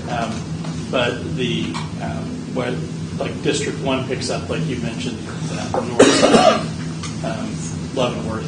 So you get a lot of valuation there, even though it's not rural, it's in the city. Yeah. So I think that's where the offset is. But I have those numbers. I just didn't bring them for this because we were. They're all about the same, Willie. Each commission district was about the same. So I like that. Commissioners, and Bill hasn't even had a chance to kind of go through this presentation, but there's 2 parts of this, and this is the kind of the same conversation we had last year, Commissioner Culbertson. There's the CIP, and then there's the dust abatement. And I think really what you were talking about is the dust abatement. The CIP, which are the big projects, the bridges that we have to do, the road improvement projects, I don't think there's debate on those. It's the dust abatement, the $500,000 a year that last year the board approved, that we've never been able to come to an agreement on how those monies are spent going forward. So we address that each year, which is workable. We would prefer to have a 5-year CIP for the dust abatement, but it's workable to do it a year at a time because there's not the engineering involved with the dust abatement. Whereas with the CIP, we start engineering work 4 or 5 years out. So if you want to consider it again, like we did last year, the CIP, and then the discussion about the dust abatement, we could do that. Or if you want to have it all in one, that's fine too. Just want to make sure that it's really the $500,000 of dust abatement that we're talking about. Yeah. It's not the full CIP, which is the bigger project. And what the majority of the board agreed with me last year, the year before, was that $500,000 would be spent On dust in abatement. my district on dust abatement until it looked fair, until there was enough roads in the north. I didn't think that was it. I think we went. I think the five. I'm not saying you're wrong. I just listen. I just talked to Doug and Vicky last week. Well, I just talked to Vanessa down at Lansing was thrown up there for a second because we could end what little bit they have and they'd be finished with it. I support the hard surface roads that we're putting in there, but excuse me, folks, but to throw everything out for the next 7 or 8 years on one area, I can't do it. Break it down like they've done to us. No, I'm saying no. It's what you just said, though. You can't see spending the next 7 or 8 years just in one district, but you've already done it. I'm not saying no. You let me finish. What I can't see is spending all of it. I see putting money up there to continue the project. Why can't you see spending all of it? Because you spent it all in the south for the last 30 years. Because for the next 10, 15 years, we're going to have roads break down all over the county. We're talking about the dust abatement, though.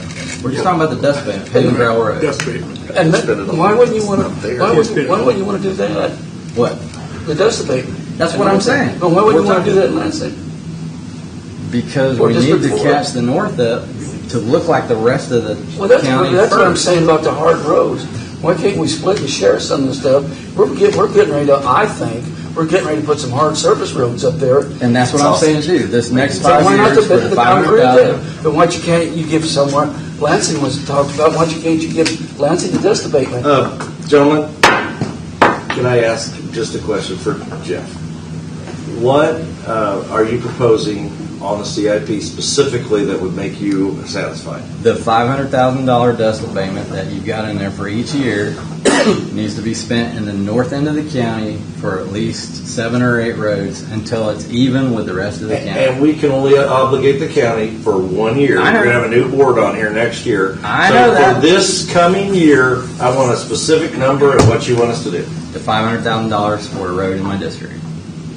$500,000 for a road. That's what you want. For dust abatement. For dust abatement. The entire $500,000 that is for the whole county. Is for the entire county. You want to spend on one district. Yes, because they've done that for the last 30 years in every district but mine.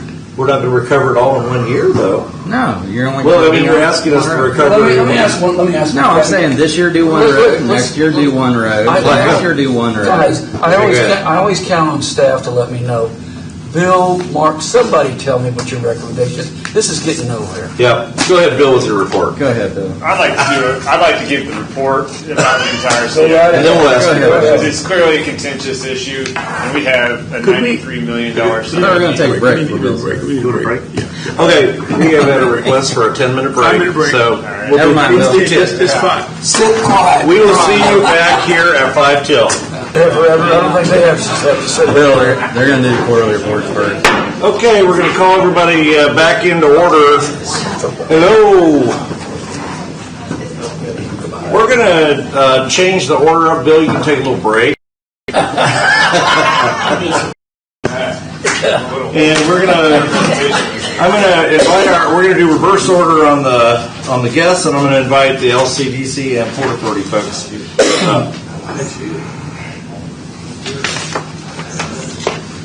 Y'all waited long enough. We didn't want to wear you out too much. I got a feeling our other one's going to go It's long. our sausage making. Good morning.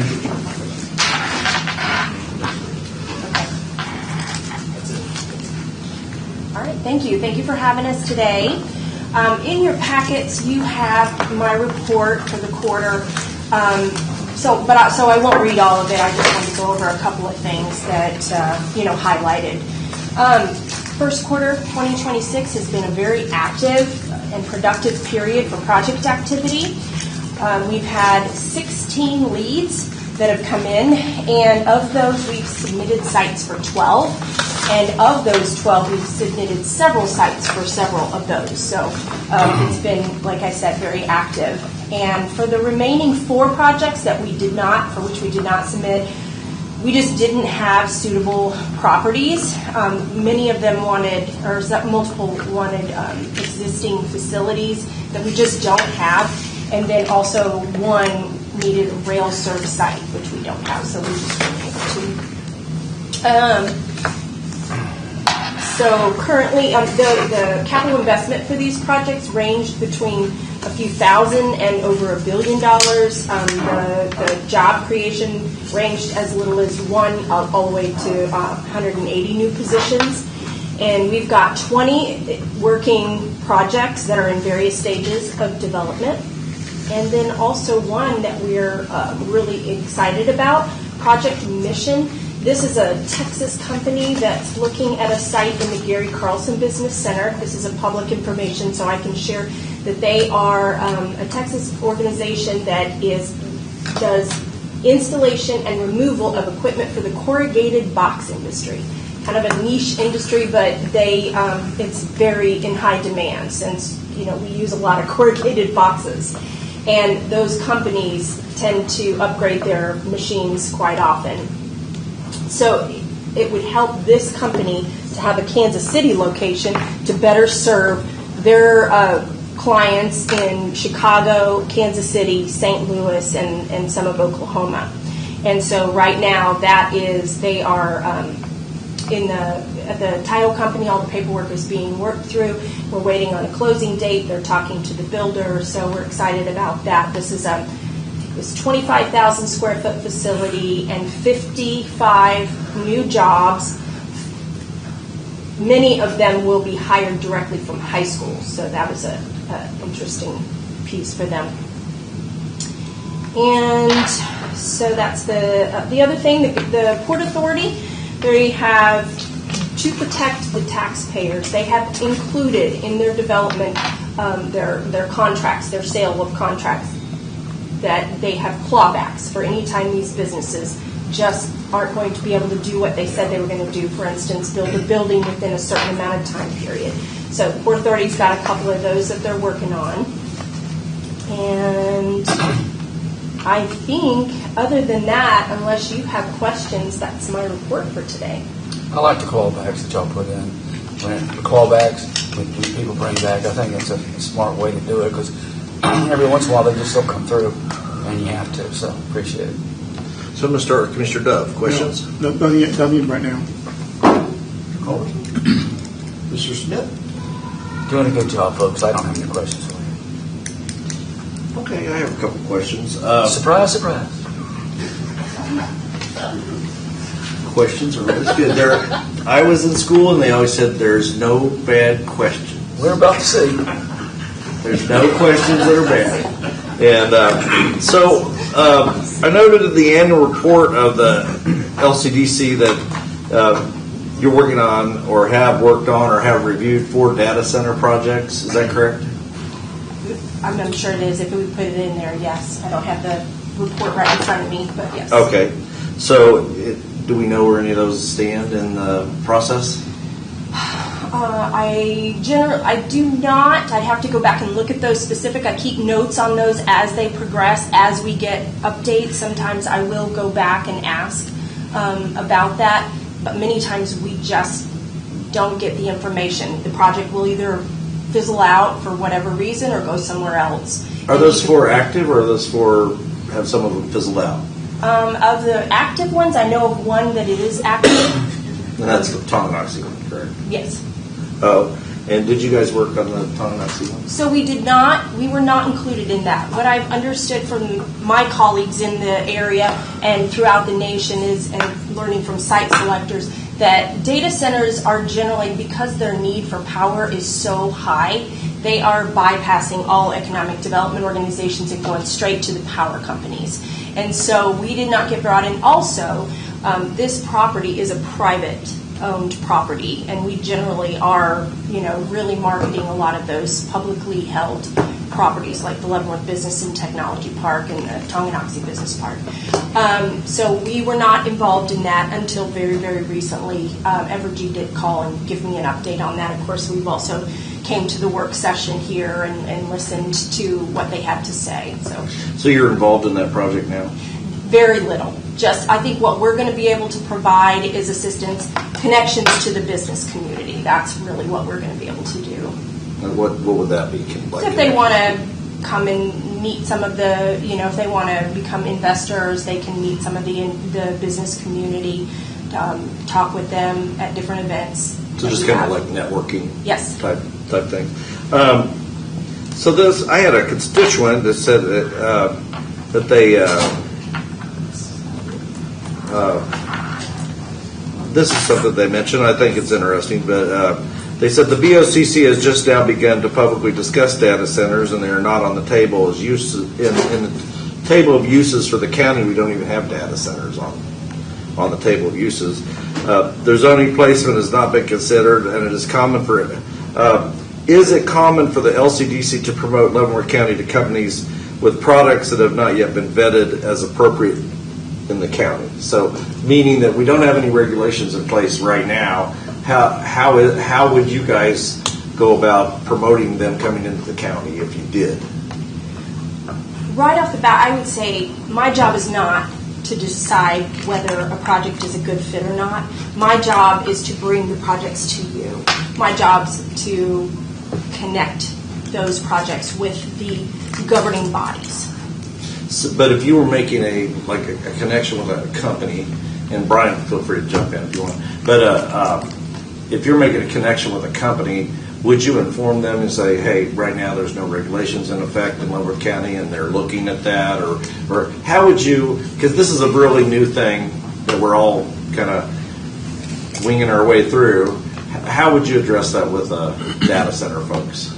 Well, it's the difference between what everybody's job function is, and I bet 85 to 90% of our leads come from one of our public partners, whether it's Department of Commerce, Kansas Area Development.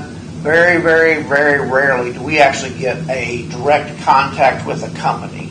So we will know that it's Project Mission in this case. We won't know where that company is from.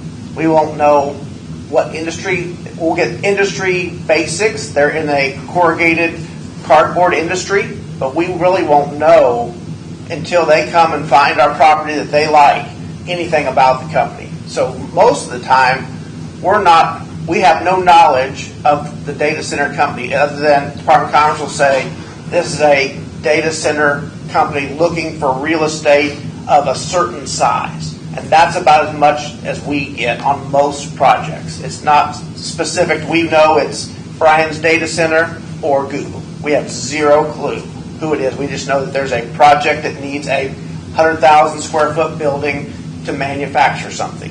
So our role is very, very limited on what knowledge we would ever have to even tell them, because we don't get that information, whether they're going to manufacture cardboard in this particular case, or they're just working on the machines that manufacture cardboard. So two different sides of that, even that cardboard company there. Anything to add? I guess I would just say again, when I get an RFI and they will outline what they need, I can look and say, okay, do we have that size of property? Do we have the basic needs? And then I take it to the community and I say, is this something that you would like to submit for? So I don't get to decide whether a particular industry is a fit or not. Okay, because of the fact that we don't regulate. So one last question is, do you find it significant, or does your board find it significant, or maybe you haven't discussed this, that when Cloverleaf was here, they said that if they didn't have the Senate Bill 98 abatements and subsidies, that they wouldn't have even considered coming to Kansas. We have not discussed that one bit because we were not involved with that property or project. So we have not made any statement or even really looked at it because it was not really brought to us at all to even look at. Okay, Commissioner Duffy. Mr. Culberson. Smith, and my last question is, I'm still looking for a way to get somebody on your executive board, LCDC, from representing the county, so that we can get you some funding. Is there any way we can have conversations about that?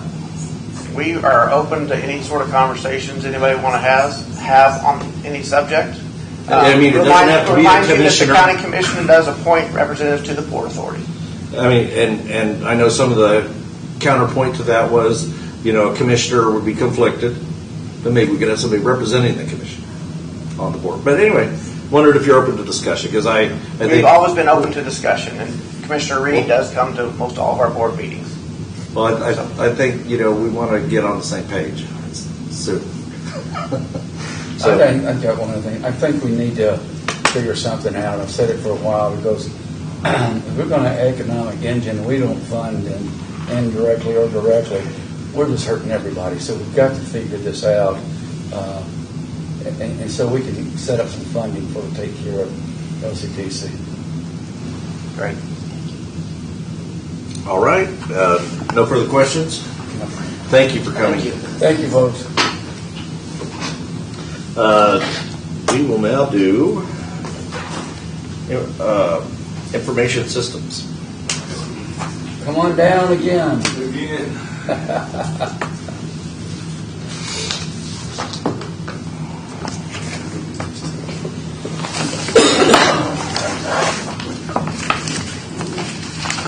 Good morning again, Commissioners. Morning. You have before you our quarterly report. This quarter, we continue to maintain a stable project-focused environment, focused on critical infrastructure and modernization, lifecycle management, and cybersecurity hardening. Those are the things that we've been focusing in on this quarter. So, as it pertains to critical infrastructure and security, you heard earlier about we're engaged in the planning of trying to rebuild the physical network layer at the Justice Center. That's ongoing, and it's going to take a lot of our resources to get that done. Cybersecurity posture. While the county, we've experienced no security events this quarter, we continue to monitor regional threats as well as working with our with CISA, which is the Cyber Security Infrastructure Agency, which is a Department of Homeland Security agency to help us identify threats and then take action to mitigate those. As it pertains to strategic projects and lifecycle management, we're actively continuing to migrate users as Office products and Office programs start to reach into life. So with that, Office 21 will reach into life in October, and we'll transition the users off that to 0365. So that's an ongoing process. We're also working with our interdepartmental folks on proprietary application upgrades. With Public Works, we're supporting a transition to they're going to a cloud-based system called G-Works, and that's going to be ran in the cloud. Is a tracking, a work order, and assessment of life cycles for them. With the Sheriff's Office, we successfully participated in helping them deploy their AI-driven program called Comms Coach, which helps them with their communication platform, their dispatch, and that was done successfully.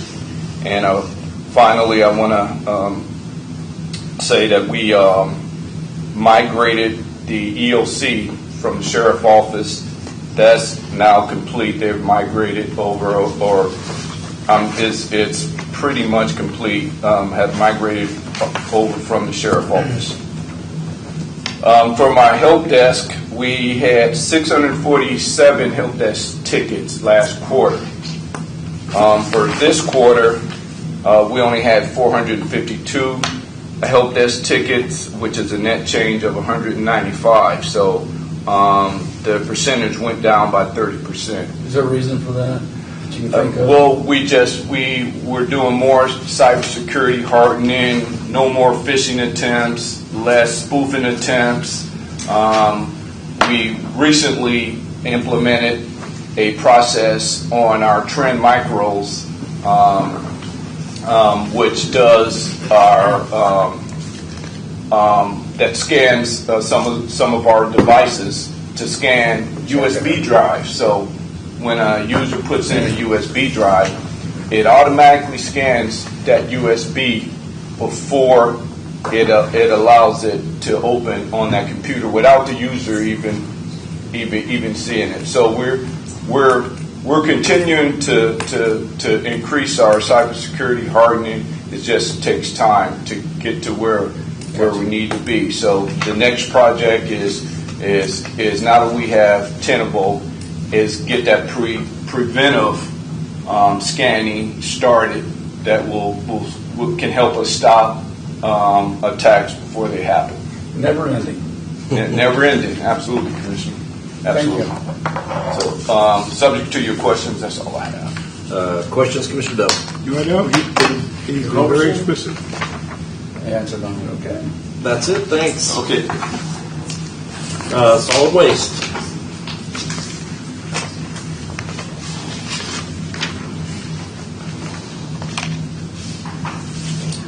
On a lighter note, I hear this will you. give you time to recharge. The weather has been great, so we were up 1,000 tons over last year's first quarter.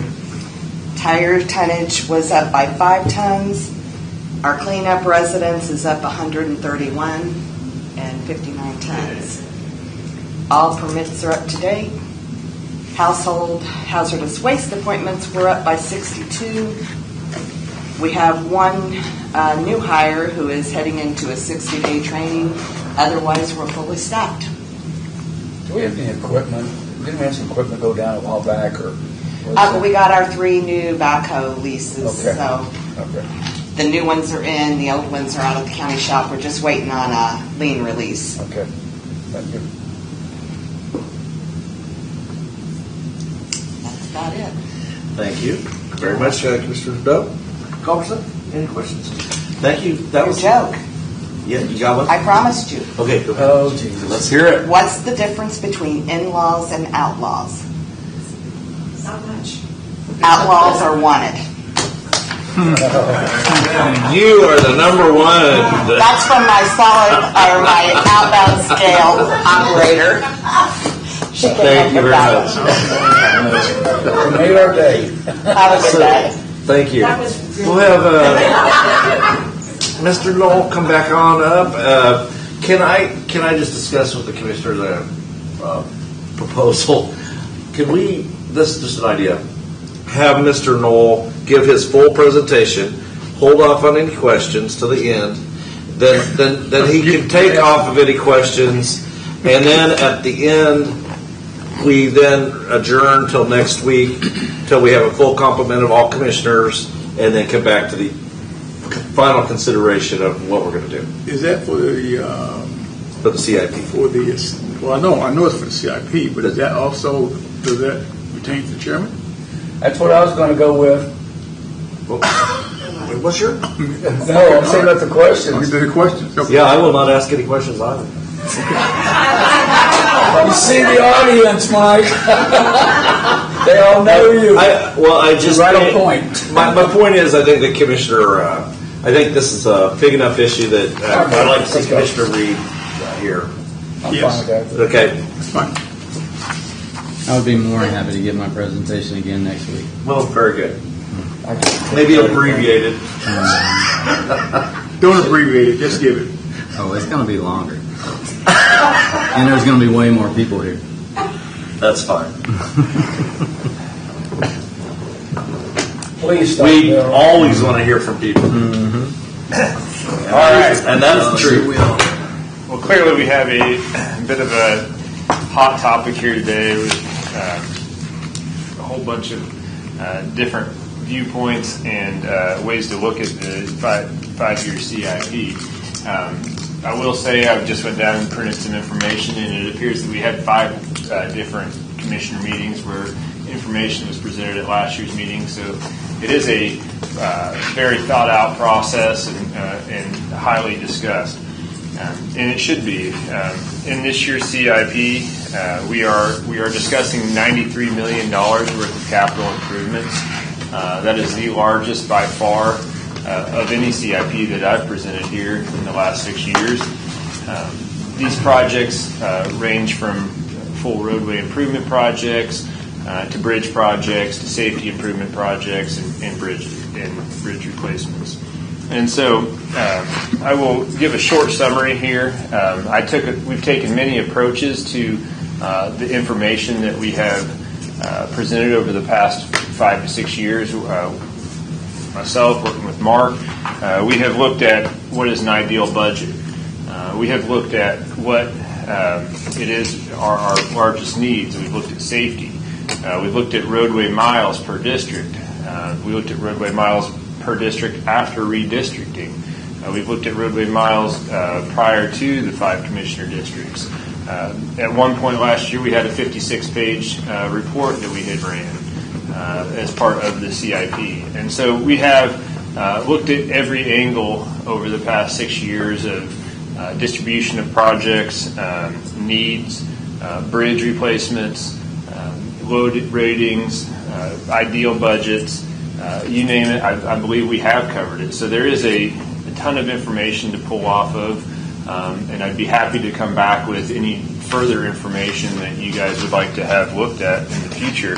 I did print out the last year's 56-page report because it did have a lot of information in it. But I'm going to speak specifically today to the CIP here before you. So I took, in preparation of the document that you have before you, I took last year's approved CIP. We did approve the CIP twice last year because, as you guys will remember, we had the hole fall through the bridge of the deck down on Parallel Road just north of Tonganoxie. That did require some redistribution of funds to be able to enter that project into the CIP and get that project under design. And so the CIP was evaluated and voted on twice, and we moved forward with as much of that as we could, taking into consideration we had received $30 million approximately in grants that are going to be applied over this. So we did add a new line item in the spreadsheet for grant funding, and you can see that there was an additional $32.68 million that was added to this CIP that wasn't present last year for grant funding. And so some of that grant funding was for projects that were identified within the CIP as smaller projects when it comes to the Safe Streets for All, County Route 1, County Route 2, going south on 158th all the way to Golden, and then some of the intersection improvements of that project. Some of that project had been identified, but not the full scope. Then we received the $6.2 million in congressionally directed spending through Senator Moran's office and his work that he helped us out on, and that went through committee and then ultimately made it out of committee into the spreadsheet for funding and was approved here recently. We have not received a grant award agreement on that project or the SS4A project, to date, but we anticipate those will be forthcoming over the next few months. And as you guys will remember on these grant fundings, our deadline never changes, but our start date starts out here, and it just continues to move forward. So our window to get these projects done is always getting smaller and smaller while we wait on the federal government, which is a problem for all communities that do get those funds. I'm going to highlight some of the substantial revisions of the CIP from the one that you approved in September. I already spoke about the grants on 235th Street, County Route 30, and also the Safe Streets for All grants. The receiving of those grants did free up money. And with that freed up money, the question becomes, what projects and what priority are we going to put on what are we going to do next? So we have the sales tax fund that currently runs through 2036, and we had $7 million that we needed to redistribute, or $7 to $9 million. And I think the staff has been consistent in the past 6 years of discussing we need to be doing maintenance while we are we are paving. Over the past 6 years, we've paved 60 plus miles of roadway that was gravel. We don't have a good maintenance program through the CIP to maintain those roads. They have a life cycle. We do 3-year chip and seal maintenance on those, but we do have a lot of roads that have been paved since the 1940s and 50s that have had some overlays. And then we continuously spend millions of dollars on patching those roads every year, but we don't ever do a full removal or partial removal of those roadways with the mill and overlay. And so in an effort to be consistent and address the needs of the roadway system, both for comfort and safety, we've proposed 3 mill and overlay projects with that savings starting next year. And so I don't know if you guys have driven lately, Eisenhower Road, west of Tonganoxie Drive or County Route 5, out to 187th Street or County Route 29. But that stretch of roadway, Eisenhower to Boserman, and then the curve going out to the church out there is extremely rough. We have sliding patches that have washboarded, and we had box culverts replaced. The design of that project should have reached further, so we have transition issues at the box culverts. The overall roadway is in bad need of a mill and overlay. So we've placed we're going to find the numbers. We've placed $2 million into next year's sales tax fund as a replacement for some of the grant projects to do a mill and overlay on that stretch of roadway. And then we've also put a mill and overlay in 2028 for Tonganoxie Drive, and we did that in 2 phases. One would come from the Special Highway Fund, which is a mill levy tax-funded pot of money, and then one would be the sales tax fund, which is specific to road improvements. So we divided those into the 2 funds that we had the money savings from. So we would start at the city limit line of Leavenworth based on the condition of the roadway, and that being the highest traffic count roadway in the county. And we would work south to the intersection of 187th and Dempsey, where Tonganoxie Drive turns south of the intersection by the county shop. That stretch of roadway has been overlaid just with patches multiple times, and portions of it have become very rough. In 2031, obviously we have a whole new year every year on the CIP. So in 2031, the 2 bridges that were identified last year for funding in 2030 were added for construction.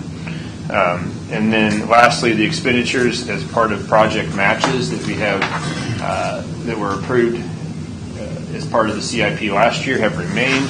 But they have not been specifically named for what projects they're going to be used as matching funds on. Currently, there are proposed projects in a lot of areas that could use infrastructure matching funds, and there are still grants that we have applied for.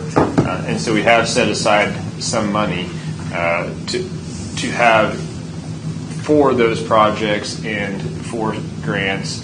Some of these are interlocal agreements. Some of these are annexation agreements that could come forward. Some of them are state projects that they may ask for funding from the board. The board may decide to help participate financially in those projects. So that money is still in here. Last year it was more specifically identified for its use. This year we just put it underneath a category, a line item for hold for grant projects or hold for possible projects. We have approximately 20 bridges with still with a weight limit of 15 tons or less. Obviously, we want to keep all of our roadway network open, and we want to keep all of our roadway network open to school bus traffic. That's always something that is of high concern to the school districts. In some cases, we have a road closure that would result in a 7-mile detour, and we don't want to see those areas get to where the bridge is still open, but the school buses can't cross these roadways. So we aim our replacement schedule to keep those school buses traveling our roadways. Now, with that said, it does make it a little bit more difficult to qualify for grants. We have been very successful in getting bridge grants. We've gotten 4 bridge grants from the state in the past 5 years, and we've had other private grants for the fish passage on a bridge that no longer carried a school bus.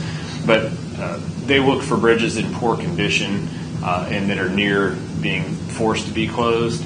And so if you let your bridge ratings deteriorate past where a school bus can cross that bridge, it does score better with the grant funding because you're in an emergency need situation. The other thing I would note is we have several T-beam bridges, which is the type of bridge structure that is located on parallel road that had the hole fall through the deck. Those bridges, while they have usually score really well on the substructure of the bridge, the deck on those bridges is only 6 inches thick. And they were built in the 70s. They were a very economical bridge type that allowed the county and many counties in the state of Kansas to build a bridge that was economical and fairly quickly to be completed under construction.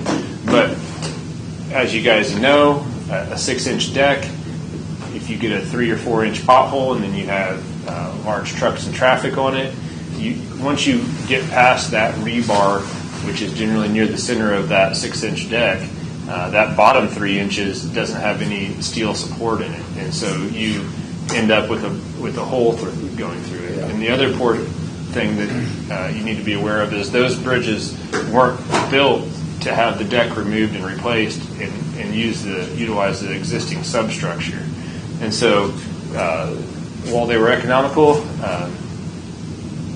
they have a shorter lifespan than some of these other decks. And we can look at the condition-C ratings of those bridges, and we see that they're still rated in fair condition, not even to poor, and they have decent load ratings because they're not going to fail to the point of collapsing in any location. But we're going to see continued issues with the 5 or 6 of those that we have in the county as they have any potholing that occurs, because a pothole in those decks is not forgiving.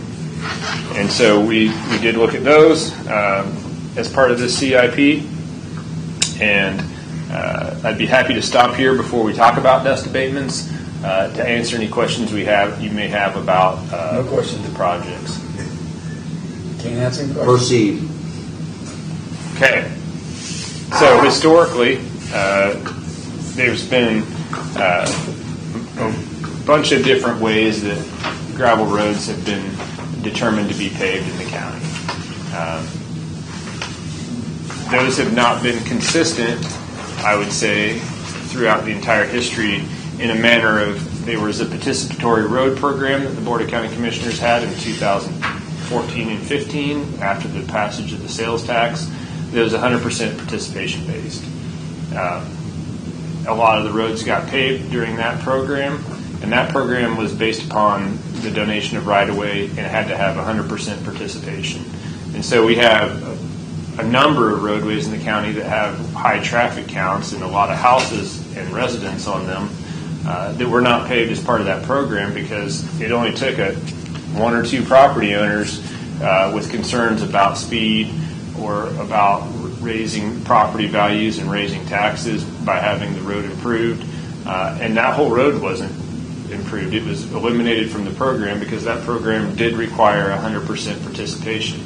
And so consequently, we paved a lot of roads on that participatory road program prior to anybody on this board being in office, and they were based upon that sign-up. And so that created a lot of the roads in the county being hard surfaced. That program was done by contractors. And so once that program was completed, there wasn't a plan to move forward with additional gravel roads except for County Route 30.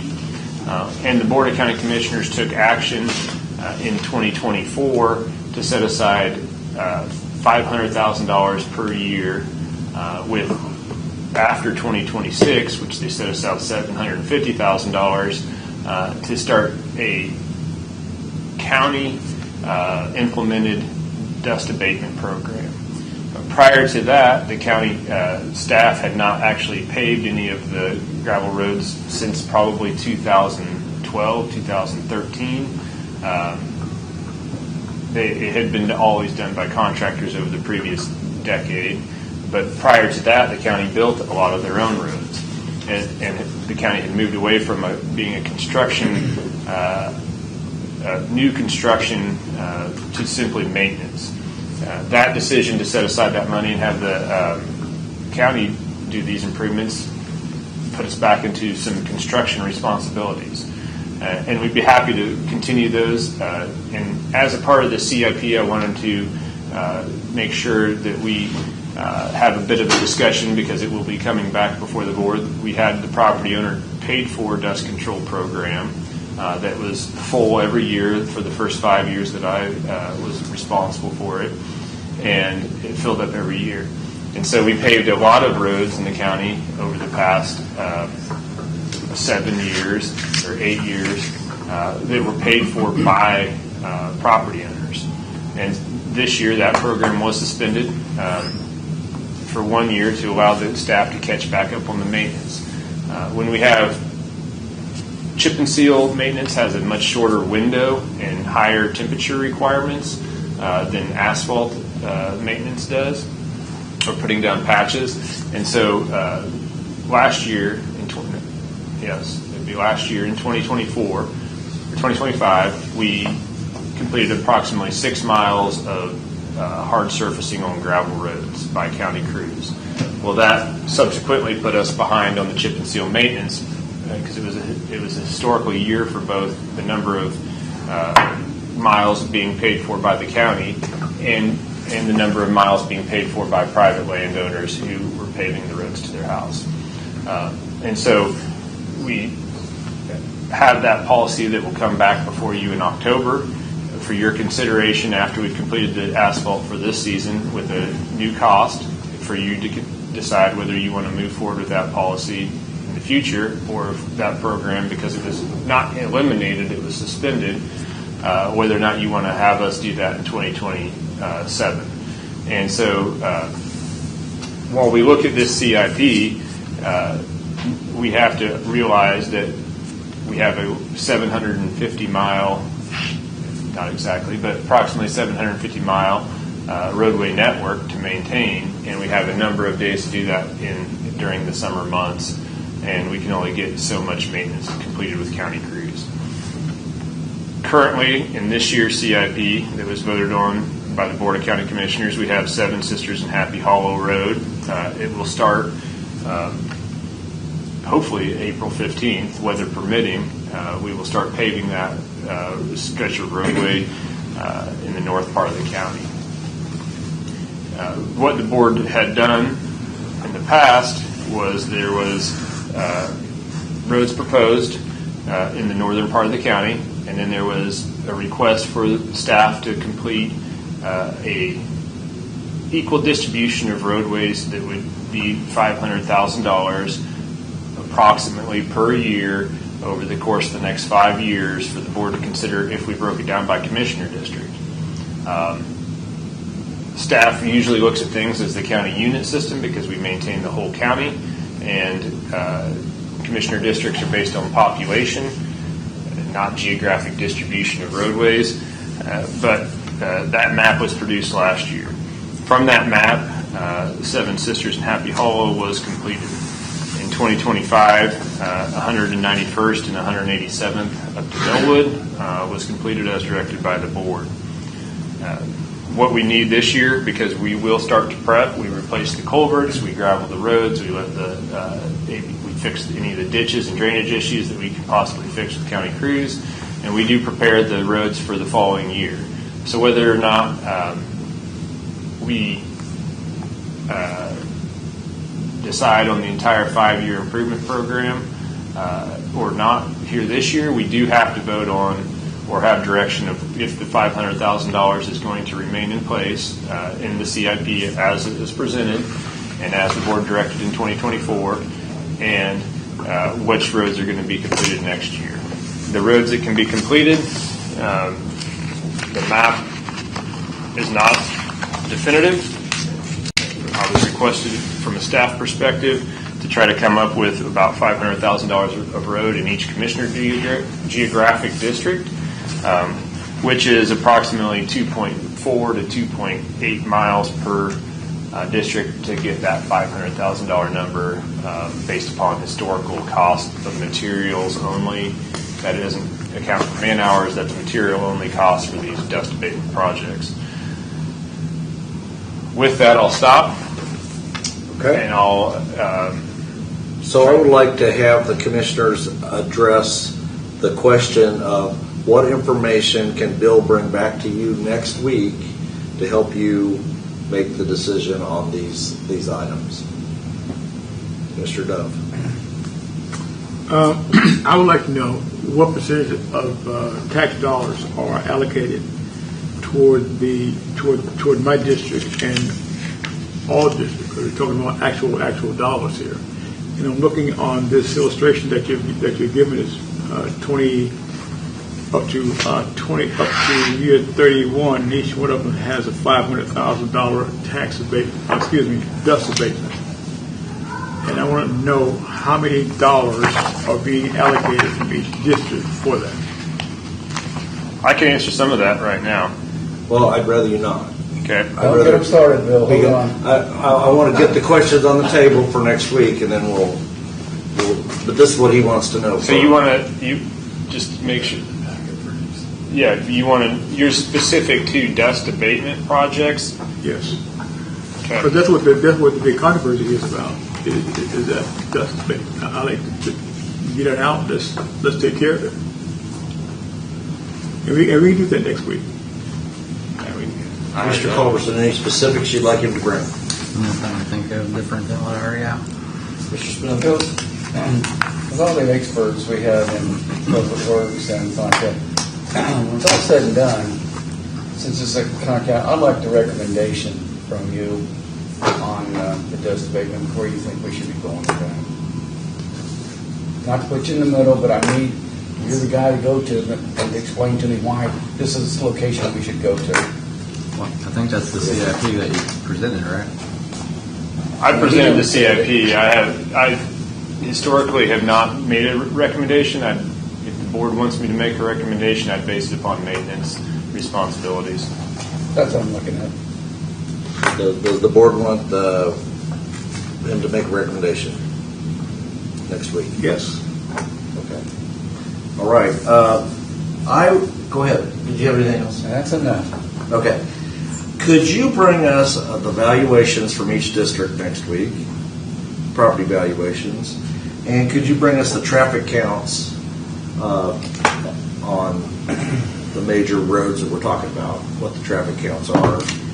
And can you tell me next week, can you bring all the dust control roads that have been paved, kind of like a similar map to what he has, or where they've been and how much we've spent on that and how many miles of road in the last 5 years. Well, we're going to get to a lot of maps to have done by tomorrow. If we're going to bring this back next week. Well, I just want to know where the dust control has been spent. Like, has that dominated in the south, dominated in the north, or is it spread out? Yeah, we have a lot of that information from last year. I'll attempt to have that gathered by tomorrow. Let's go back and forth. Just need to update. Okay, and then can you tell us next week where we're at on our bridge schedule? Are we behind or ahead, or are we catching up? I know we were behind a long ways the last several years, but we've been catching up. So I can talk to that about that now. That doesn't have anything to do with I didn't want to take time, so we'll take time to do that next week. All right. Is there a motion to presentations? Oh, we need to have an executive session. Go ahead. Yes, before we have an executive session, Mr. Chairman, I'd like to read a statement that refers back to last week's meeting. The conversation between the chairman and myself was a prime example of warriors fighting in a position where there's no apparent winner. This action on my part was a waste of time and energy. I apologize to Chairman Stephen, and the commissioners on the board. I have allowed myself to internalize the frustration of conjecture of the subject of data centers. The truth should always be told, however the message is different. Why is that? It depends on who delivers the message. Thank you. Well, I'll just say one thing. Commissioner Dove is one of the honorable men that I know, and I appreciate serving with him on this commission. So ready for... Yeah.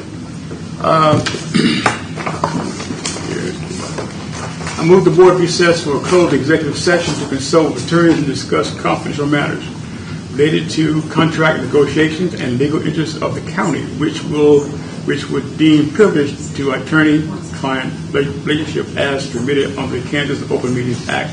And the board resumes meeting at, how much time do we need for this? 20 minutes. 20, meeting at 12 o'clock in the meeting room of the board. Present in this executive meeting will be Commissioners Mike Stevens, Jeff Culbertson, Willie Dove, Mike Stevens, County Administrator Mark Larkin, and County Councilor Misty Brown. Motion? Second. Voting? Aye. Aye. Aye.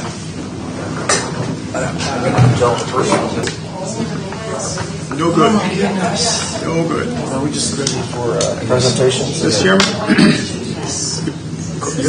You're good. The board has returned to regular session at 12 p.m. No action was taken and no decisions were made. The subject was limited to legal interests of the county. Thank you very much. Back in session, we're going to have the presentation and discussion items. Mr. Dove. I don't have anything. Mr. Culbertson. Nope. There is a LCDC meeting tomorrow. Is anybody going? LCC meeting tomorrow? It's a lunch. If I'm available, I'm going to go. But I wish I could. I've got to recall my car. okay. All right. Well, very good. Is there a motion to adjourn? We go to adjourn. Second. Let's adjourn. Commissioner Dove. Aye. Aye. Aye. Chairman, we need to make a